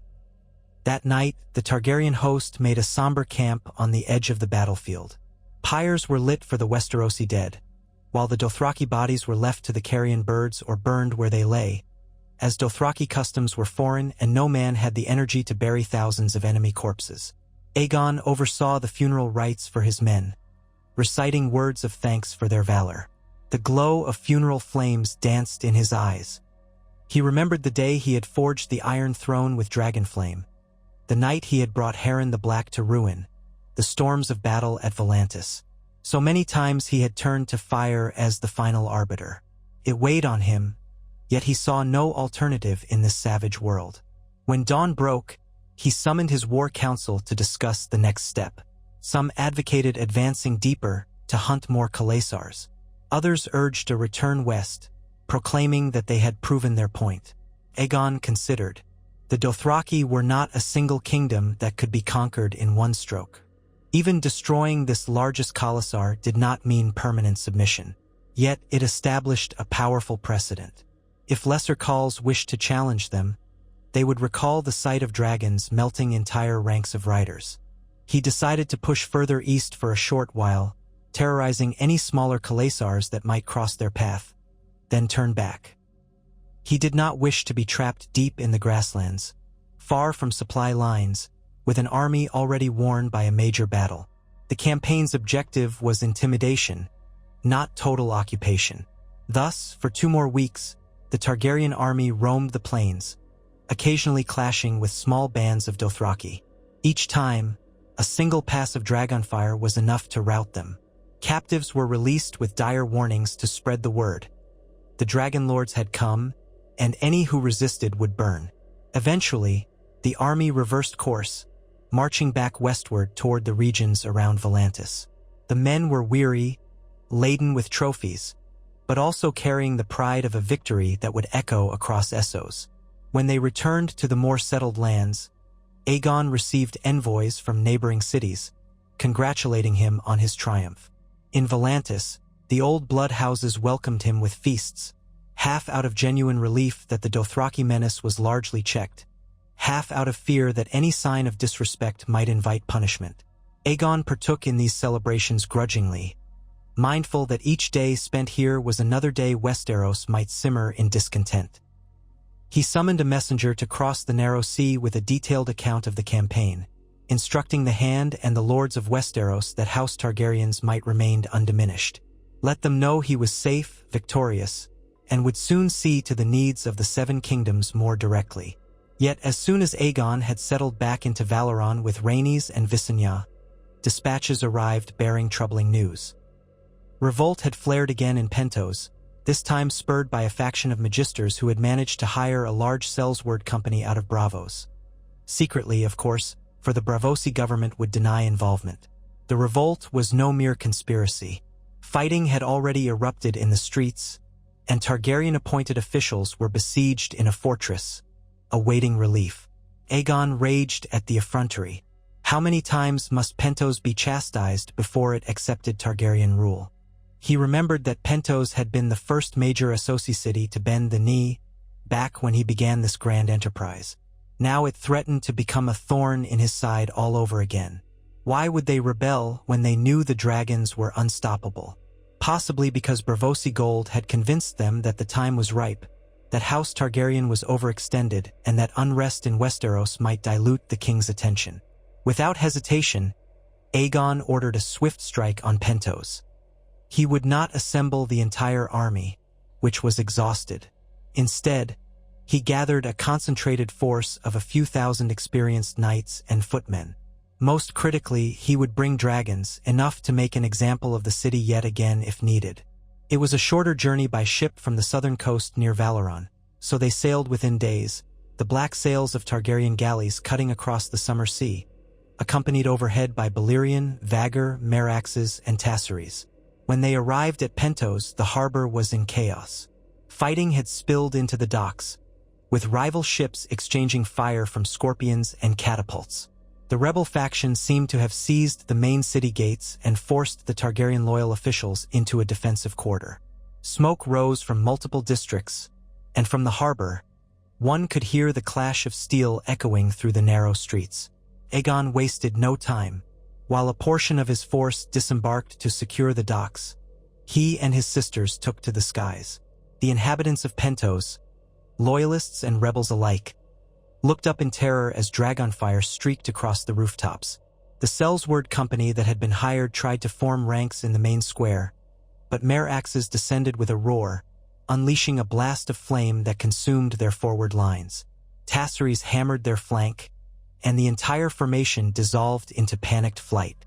On the ramparts, rebel guards attempted to hold position with scorpions, but Balerion swooped low, smashing one siege engine with a sweep of his tail. Another scorpion managed to loose a bolt, nicking Vhagar's flank, causing the great dragon to shriek in fury before torching the entire parapet. All around, flames lit the streets, the city turning into a battlefield reminiscent of the day Pentos first surrendered. Except this time, the destruction was more chaotic, for rebel and loyalist fought each other as well as the dragons overhead. Aegon landed in the central plaza, the same spot where he had once accepted the keys of the city. The basalt paving was now stained with blood, and ragged soldiers cowered behind overturned wagons. The moment Balerion's bulk slammed down, the rebels lost heart. Some threw their weapons aside and begged for mercy. Others tried to flee, only to be cut off by Targaryen knights streaming in from the harbor. Pentos's loyalist forces rallied, attacking any rebels who still resisted. Within hours, the city was effectively retaken, the ring of Targaryen steel and dragonfire ensuring no escape. Aegon ordered a brutal purge of the ringleaders. Magisters who had dared finance the rebellion were dragged from their manses, some wailing that they had been deceived by Braavosi promises, others defiantly cursing the Targaryens. There would be no mercies this time, not for those who had rebelled twice. Aegon oversaw drumhead tribunals that condemned dozens of Pentoshi nobles to death. The city squares were lined with their impaled bodies or hung corpses, a grim reminder of what it meant to defy the dragons. When the purge was done, Aegon installed a new prince of Pentos, carefully chosen from a lesser family that had proven unwavering loyalty, and placed a permanent garrison of Westerosi knights in the city, commanded by a particularly harsh and disciplined lord. He also demanded new tributes: ships, gold, and hostages from prominent Pentoshi families, who would be sent across the sea to King's Landing to ensure good behavior. Atop the battered walls, Aegon gazed down upon the smoldering ruins where the rebels had made their final stand. Pentos was subdued again, but at a heavy price. How many times would he need to do this in city after city? Was he merely stamping out brushfires that might flare up anew the moment his back was turned? Perhaps the problem was Braavos at the root of all conspiracies. If he did not break Braavos, they might keep funneling gold and mercenaries into his lands. But waging war on Braavos would be no easy feat. The city was a fortress at sea, with a mighty navy. As he considered these matters, Rhaenys joined him, blood flecked across her armor. She removed her helm, revealing cheeks flushed with exertion and eyes lit by an inner fire. "This city grows tiresome," she said. "Let them rebel again if they wish. We'll burn the entire place to the ground." Aegon frowned. "And lose a key port in the process? We need Pentos's wealth and position. Burning it altogether would be a foolish last resort." She shrugged. "Then they must learn to fear us more than they trust Braavosi gold." Aegon turned to her. "And how do we ensure that? By obliterating Braavos? That's no small undertaking. Their fleet is rumored to be near the equal of all Westeros combined, and their labyrinth of canals and fortified harbors could bleed us." Rhaenys' gaze sharpened. "If we let them sabotage us indefinitely, we'll be fighting rebellions forever. Sooner or later, we must face the root." Her words echoed his own thoughts. He glanced out over the harbor, where Targaryen galleys bobbed amid floating debris from the recent fight. "Yes," he murmured, "but we must plan carefully." In the weeks that followed, Aegon returned to Valoron with the knowledge that while the Dothraki threat had been blunted, Braavosi meddling remained a thorn. Moreover, the unrest in Westeros continued to brew. Ravens from King's Landing revealed that several major lords had complained openly about the never-ending demands for men and gold to support the Essos campaigns. The Hand warned that the Faith might once again harbor resentment at the bloody toll of these expansions. Aegon convened a grand council in Valoron's nearly complete throne hall, a massive chamber with polished black columns and an elevated dais reminiscent of the Iron Throne steps, though the actual Iron Throne remained across the sea in Westeros. Rhaenys and Visenya sat at either side of him. Around a long table stood key advisors, lords from Westeros who had come to fight in Essos, magisters from subjugated cities, and a handful of cunning minds from the new city of Valoron. The topic was the future of the Empire. One of the Westerosi lords, a grizzled man named Lord Harold Sunglass, cleared his throat. "Your Grace, we have broken Volantis, subdued Pentos twice, forced Lys, Tyrosh, and Myr to heel. The stepstones are ours. The Dothraki have been taught a harsh lesson. We hold these lands by right of conquest and dragonfire. Surely we can pause now, secure what we have, and return to the Sunset Kingdoms. The lords there grow restless, and your presence would quell them." A Myrish magister, his hands folded in voluminous sleeves, disagreed.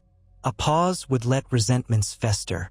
We must unify all the free cities under your banner, or else Braavos and Cohor will remain potential rallying points for dissent." A Targaryen bannerman pointed out that launching a war against Braavos could be extremely costly. The Braavosi were said to have underwater chains to block invaders, cunning illusions to hide their fleets among the fog, and countless gold reserves to hire mercenaries. A war of attrition might drag on for years, draining the realm's coffers. Aegon listened, hands steepled, expression betraying little. He felt Rhaenys' gaze on him. She wanted to crush Braavos, he knew. Visenya was more circumspect, waiting to see if a negotiated settlement might be possible. Then he spoke, his voice quiet but firm. We stand on the threshold of immortality. If we subdue Braavos, the last great bastion of independence in the west of Essos would fall. Our dominion would stretch from the Sunset Sea to beyond the lower Rhoyne, from the stepstones to the grasslands. Yet I do not deny the cost of such an undertaking, nor the threat of rebellion in Westeros. He paused, letting the tension build. We shall do this in stages. First, I will sail for Westeros to remind the lords who sits the Iron Throne. My sisters will remain here with a portion of our dragons. We will keep enough forces in Essos to deter new rebellions. Once Westeros is settled and the realm is calm again, we will decide if the time is ripe to force Braavos to submit.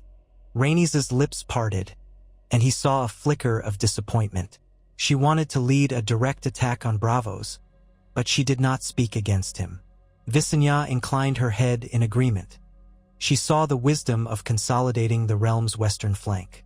The council, for the most part, accepted the plan. Thus, in the next fortnight, a grand procession was prepared for Aegon's return to Westeros. He would bring Balerion and Tassaries, two dragons of incomparable might, along with a retinue of knights and officials. Rhaenys would remain in Valoron with Meraxes, and Visenya with Vhagar, ensuring that any city or lord who dared rise in rebellion again would face immediate, fiery retribution. Garelin, now nearly as large as Balerion had been at the time of the conquest, would also remain in Essos, ridden by a trusted Targaryen cousin. On a bright morning, amid fanfare of horns and the billowing of black and red sails, Aegon departed from the harbor of Valoron. The city already looked vastly different from the first day he had laid its foundations. Towers of black stone soared above the waters, and wide streets thronged with merchants from across Essos. Some hailed him from the docks, hoping for his favor.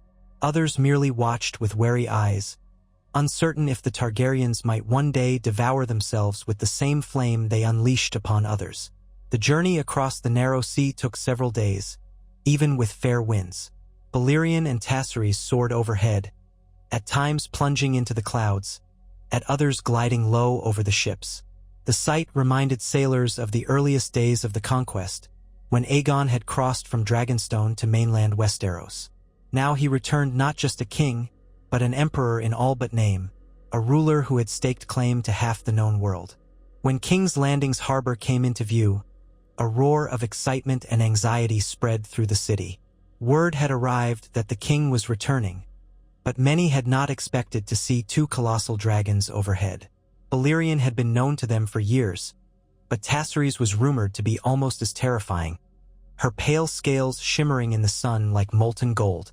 Bells rang out from the city's steps, and throngs gathered in the streets to witness the triumphant entry. Some cheered, some stared in mute awe, and a few glared with hidden resentment. Aegon disembarked amid a procession of gold-cloaked guards, highborn knights, and heralds proclaiming his titles. He saw how the city had grown since he last visited. New warehouses, new streets, new sections of the city walls. Yet the people seemed wearier. The cost of sustaining Essosi campaigns had driven up taxes, and a series of poor harvests in some regions of Westeros had led to hunger. Gossip also suggested that certain lords grumbled that the king cared more for far-off conquests than for his own realm. In the Red Keep, the Hand and council members bowed deeply as Aegon strode into the Great Hall. The Iron Throne loomed at the far end, a mass of twisted steel that had once been 1,000 surrendered swords. A hush fell as he climbed the dais to seat himself on that cold metal seat of power. Lord Celtigar, the Hand, offered a deep bow. Your Grace, welcome home. Much has transpired, yet we have tried to govern faithfully in your name. Aegon inclined his head. Rise, my lord. I trust you have matters ready for my attention. He spent the rest of the day in council, hearing of disputes between major houses, border tensions in the Dornish marches, pirate raids in the Sunset Sea, and conflicts with the faith over the crown's demands for coin. More troubling were reports that some lords in the Reach quietly questioned why they must keep sending resources across the sea to subjugate foreign lands that did not concern them. Aegon recognized seeds of discontent that, if ignored, could blossom into open rebellion. His first step was to reduce certain wartime levies, easing the burden on local harvests. He promised that with the Dothraki checked and Essos largely subdued, there would be fewer calls on Westerosi resources. This mollified some of the lords who had grown restless. He also held a lavish feast in the Red Keep, inviting all the High Lords who could attend. Dragons soared overhead in the afternoon sky, reminding everyone that House Targaryens might remain formidable. But within the castle's halls, Aegon strove to project magnanimity. He listened to grievances, offered solutions, and in some cases forgave debts to the crown in order to restore goodwill. Over weeks that turned to months, the king toured parts of Westeros, using Balerion for swift travel. In the Reach, he met with House Tyrell and lesser lords, reassuring them that the Empire's expansion would bring bountiful trade, not endless war taxes. In the Westerlands, he spoke with the Lannisters, who, though proud, declared renewed loyalty after seeing Tassaries perched on a nearby peak. In the Stormlands, House Baratheon displayed unwavering support, as they had Targaryen blood ties and found pride in the Empire's conquests. Aegon's presence, combined with the awe of dragons, smoothed tensions. Yet he sensed a subtle shift in the realm's mood. Once, the notion of a Targaryen king commanding dragons had been enough to keep lords in line through sheer terror or respect. Now, with the monarchy split between two continents, many houses began to think of themselves more independently. They still feared dragons, but they also recognized that the king's obligations in Essos meant he could not appear everywhere at once. It was a precarious balance, and Aegon knew it could not remain indefinitely.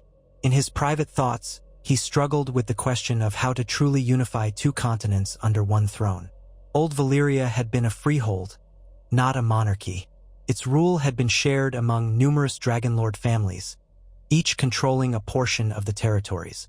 What Aegon was attempting, an empire under a single line, had never truly been done on this scale. Could it endure even a single generation after his death? What of his children, who were being raised amidst an empire at war? Would they inherit a realm at peace or a tinderbox waiting for a spark? He often received ravens from Visenya and Rhaenys, bearing updates from Valoron. They reported that the new city thrived, that rebellions had been quiet since the sacking of Pentos, and that trade enriched the Imperial coffers. Bravos remained suspicious but had made no overt move. The Dothraki mostly kept their distance, though some raiders had tested the perimeter near Norvos. So far, nothing so serious as to demand Aegon's immediate return. Time passed, and by the second year of his sojourn in Westeros, Aegon felt the realm settling into a more stable routine. The lords grumbled less, seeing that the king indeed eased their burdens. Harvests improved. Merchant ships traveled back and forth between King's Landing and Valoron, carrying exotic goods and new wealth into Westeros. While the small folk knew little of the grand imperial designs, they welcomed cheaper imports from the east and opportunities for trade. Yet fate had a way of intervening. One crisp morning, while Aegon held court in the Red Keep, a rider from the Vale burst into the hall, covered in dust, demanding immediate audience. When questioned, he revealed that the high road into the Vale had been ambushed multiple times by outlaws claiming they fought against an absentee dragon king. Local lords suspected the influence of certain rebellious clans or even hidden support from rival houses. They beseeched the crown to intervene. Aegon's patience frayed. He could not be everywhere at once in Westeros, let alone oversee Essos. As he listened to the messenger describe the turmoil, he realized that these troubles would continue to flare so long as he tried to split himself across two continents. If he stayed in Westeros to stamp out every band of outlaws, his foes in Essos might seize the moment to foment revolt. If he lived in Essos, the lords in the Seven Kingdoms would rest easier, perhaps, but they might also slip toward independence. After the messenger finished, Aegon dismissed him kindly, promising that men would be sent to pacify the outlaws.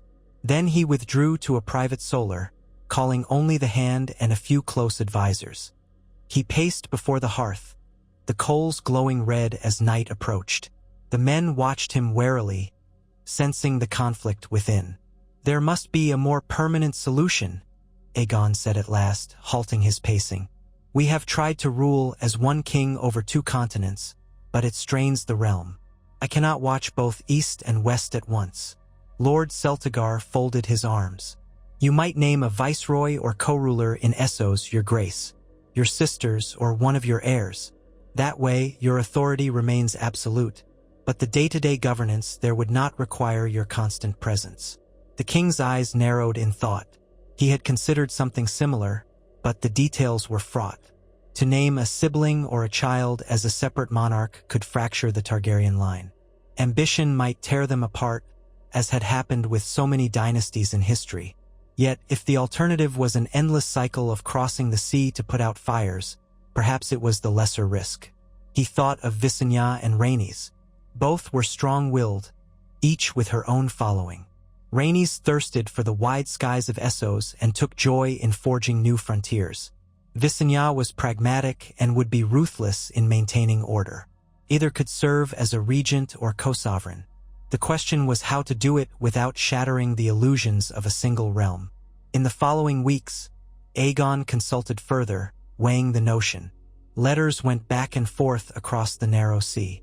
Visenya wrote that while she was prepared to continue managing Essos, she refused to be called anything less than queen if she was to exercise real power. She would not be a mere steward. Rhaenys was more open to a variety of arrangements, but she also insisted that if she bore the burden of ruling, it would be in her own right, not as a subordinate caretaker. And so an idea emerged. Perhaps it was radical, but the Targaryens had always defied convention. Aegon might remain king of Westeros, while elevating Visenya or Rhaenys to be queen of Essos or some portion thereof, both ruling under the overarching suzerainty of House Targaryen. They would remain family, and in theory, remain united by blood, dragons, and common cause. Yet the day-to-day governance of Essos would be handled by the queen across the water, leaving Aegon freer to address Westeros without constantly looking over his shoulder. Some of his Westerosi lords were aghast at the concept, fearful that a separate Targaryen court in Valoron would drift away and one day challenge the Iron Throne itself. Others argued that it was the only feasible way to hold onto such vast territories. Indeed, how else had old Valyria done it, except by allowing multiple Dragonlord families to share power until the doom consumed them all? Months of back-and-forth negotiations ensued. Rhaenys favored the arrangement more than Visenya did, but ultimately Visenya conceded that it might be the best path forward. A new set of charters was drawn up, defining the powers of the Queen of Essos or Queen of the Rhoyne, as some documents styled it. The plan was that Rhaenys would take that title, remain in Valoron, and become the undisputed monarch of all Targaryen-claimed lands in Essos, while still swearing fealty to Aegon, the overall head of House Targaryen. Visenya, for her part, was offered co-regency or a role as protector of Valoron, but after some debate, she decided to return to Westeros with Aegon. She had grown suspicious of Essosi intrigues and believed that her place was at Aegon's side to maintain the original conquest. When the details were settled, Aegon sailed back to Valoron one final time to enact the arrangement in person. He arrived to find the city even grander than before, its harbor bustling, new palaces rising, and the main fortress nearly complete. Rhaenys greeted him on the landing docks with a wide smile, though he saw the tension in her eyes. In a grand ceremony held before thousands of spectators, Aegon placed a new crown upon Rhaenys' head, a slender band of Valyrian steel inlaid with rubies and jade. He declared her Queen of Essos under House Targaryen, with full authority to govern the conquered territories. Pentos, Myr, Lys, Tyrosh, Volantis, the lands around the Lower Rhoyne, and any expansions that might follow. She knelt before him, acknowledging him as her king and liege lord. Then she rose, crowned in her own right, a second monarch bearing the Targaryen sigil. The crowd roared, and dragons soared overhead, the thunder of their wings announcing the dawn of a new political order. That evening, feasting and dancing filled the halls of Valoron. Rhaenys accepted oaths from local lords who would now be her vassals, forging direct ties to her crown. Aegon toasted her, praising her bravery and skill. Visenya stood nearby, watchful. By formalizing 2 thrones under House Targaryen, they were treading into uncharted waters. Yet the alternative 1 throne, 2 continents had proven unmanageable. After several weeks of overseeing the transition, Aegon and Visenya prepared to depart. Rhaenys would remain as Queen of Essos, with Meraxes as her mightiest dragon, supported by Garelin and the other brood.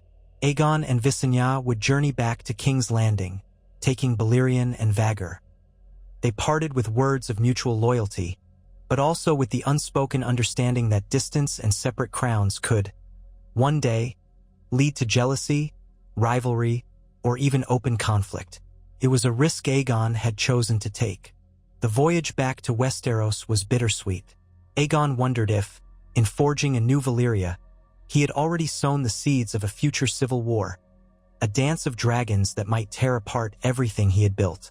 But for now, the arrangement seemed the best path. The 7 kingdoms wanted their king present, and Essos needed a Targaryen monarch dedicated to its governance. When he arrived in King's Landing, the crowds greeted him warmly enough, though some had questions. Why is Queen Rhaenys not with you? Or is it true we have 2 queens now? Aegon's heralds announced the official stance, that Queen Rhaenys governed the eastern dominions at the king's pleasure, a new extension of Targaryen power. In time, the small folk accepted it as fact, while the High Lords noted it as a cunning compromise.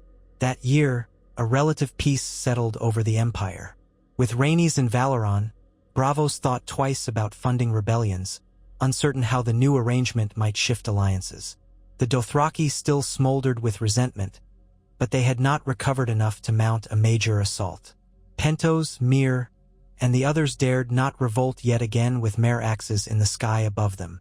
In Westeros, the presence of King Aegon and Queen Visenya kept the lords in line, and taxes decreased as the demands of war slackened.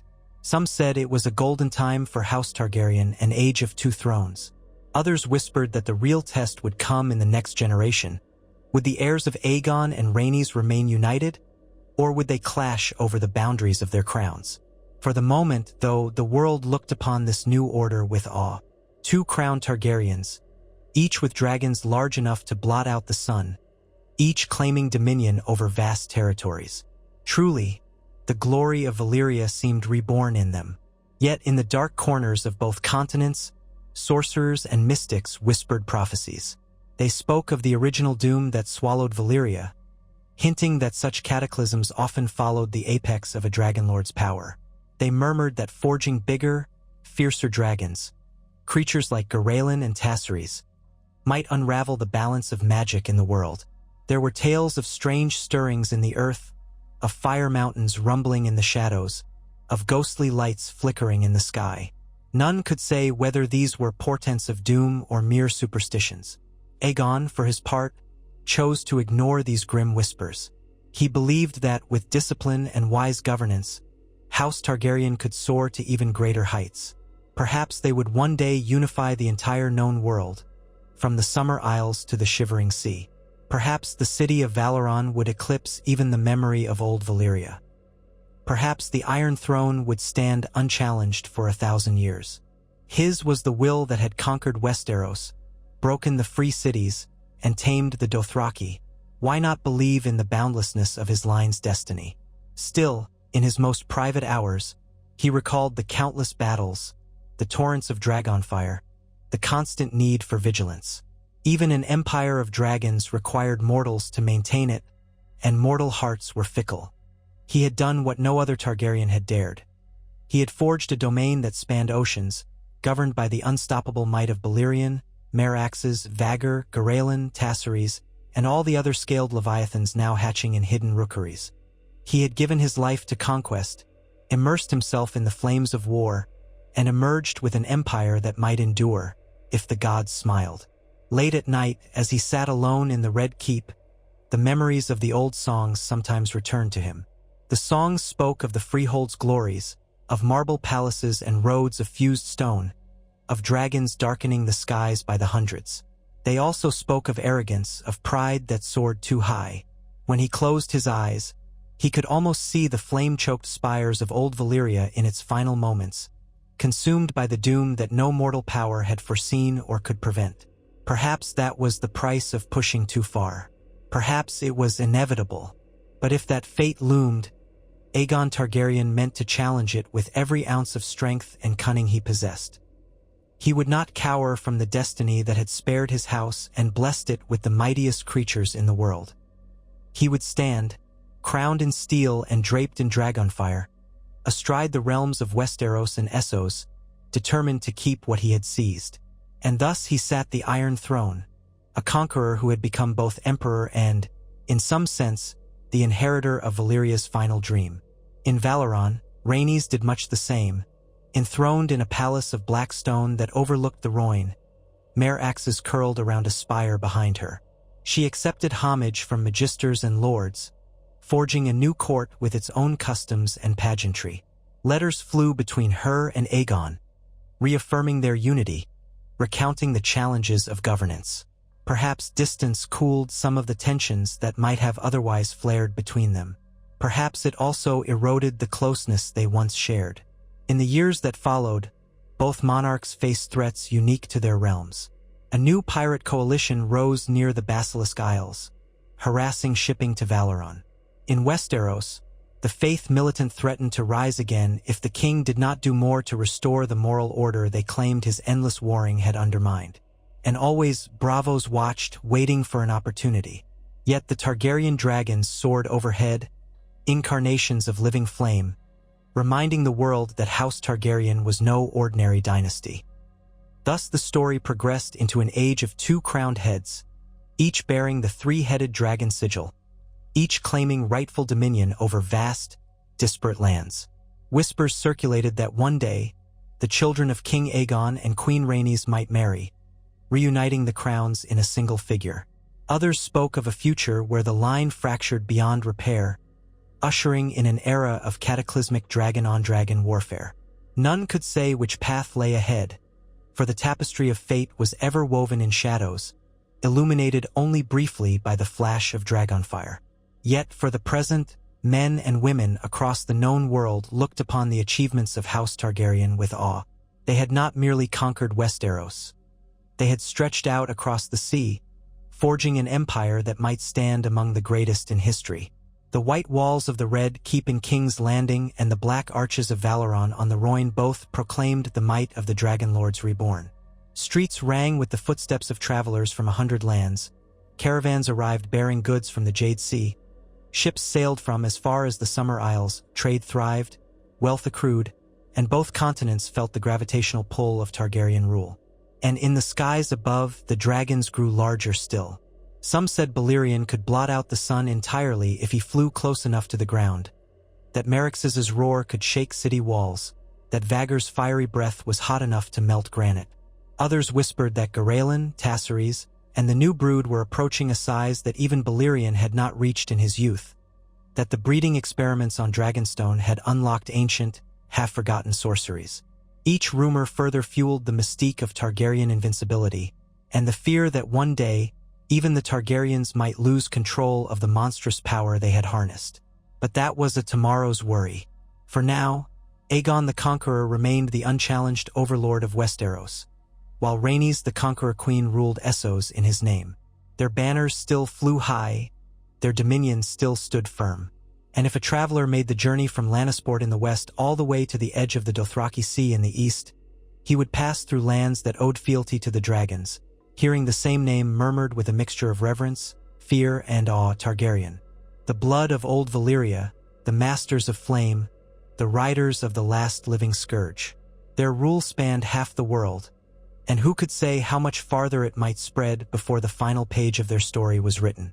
Though storms loomed on every horizon, the dragons still flew, and in their shadow the world trembled, uncertain whether it stood on the threshold of a lasting golden age, or the prelude to another cataclysm born of too much power held in mortal hands.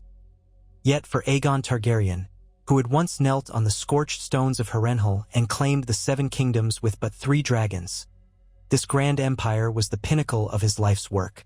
If the flames of destiny demanded a price, he would pay it, and hope that his line might endure beyond the final echoes of thunderous wings.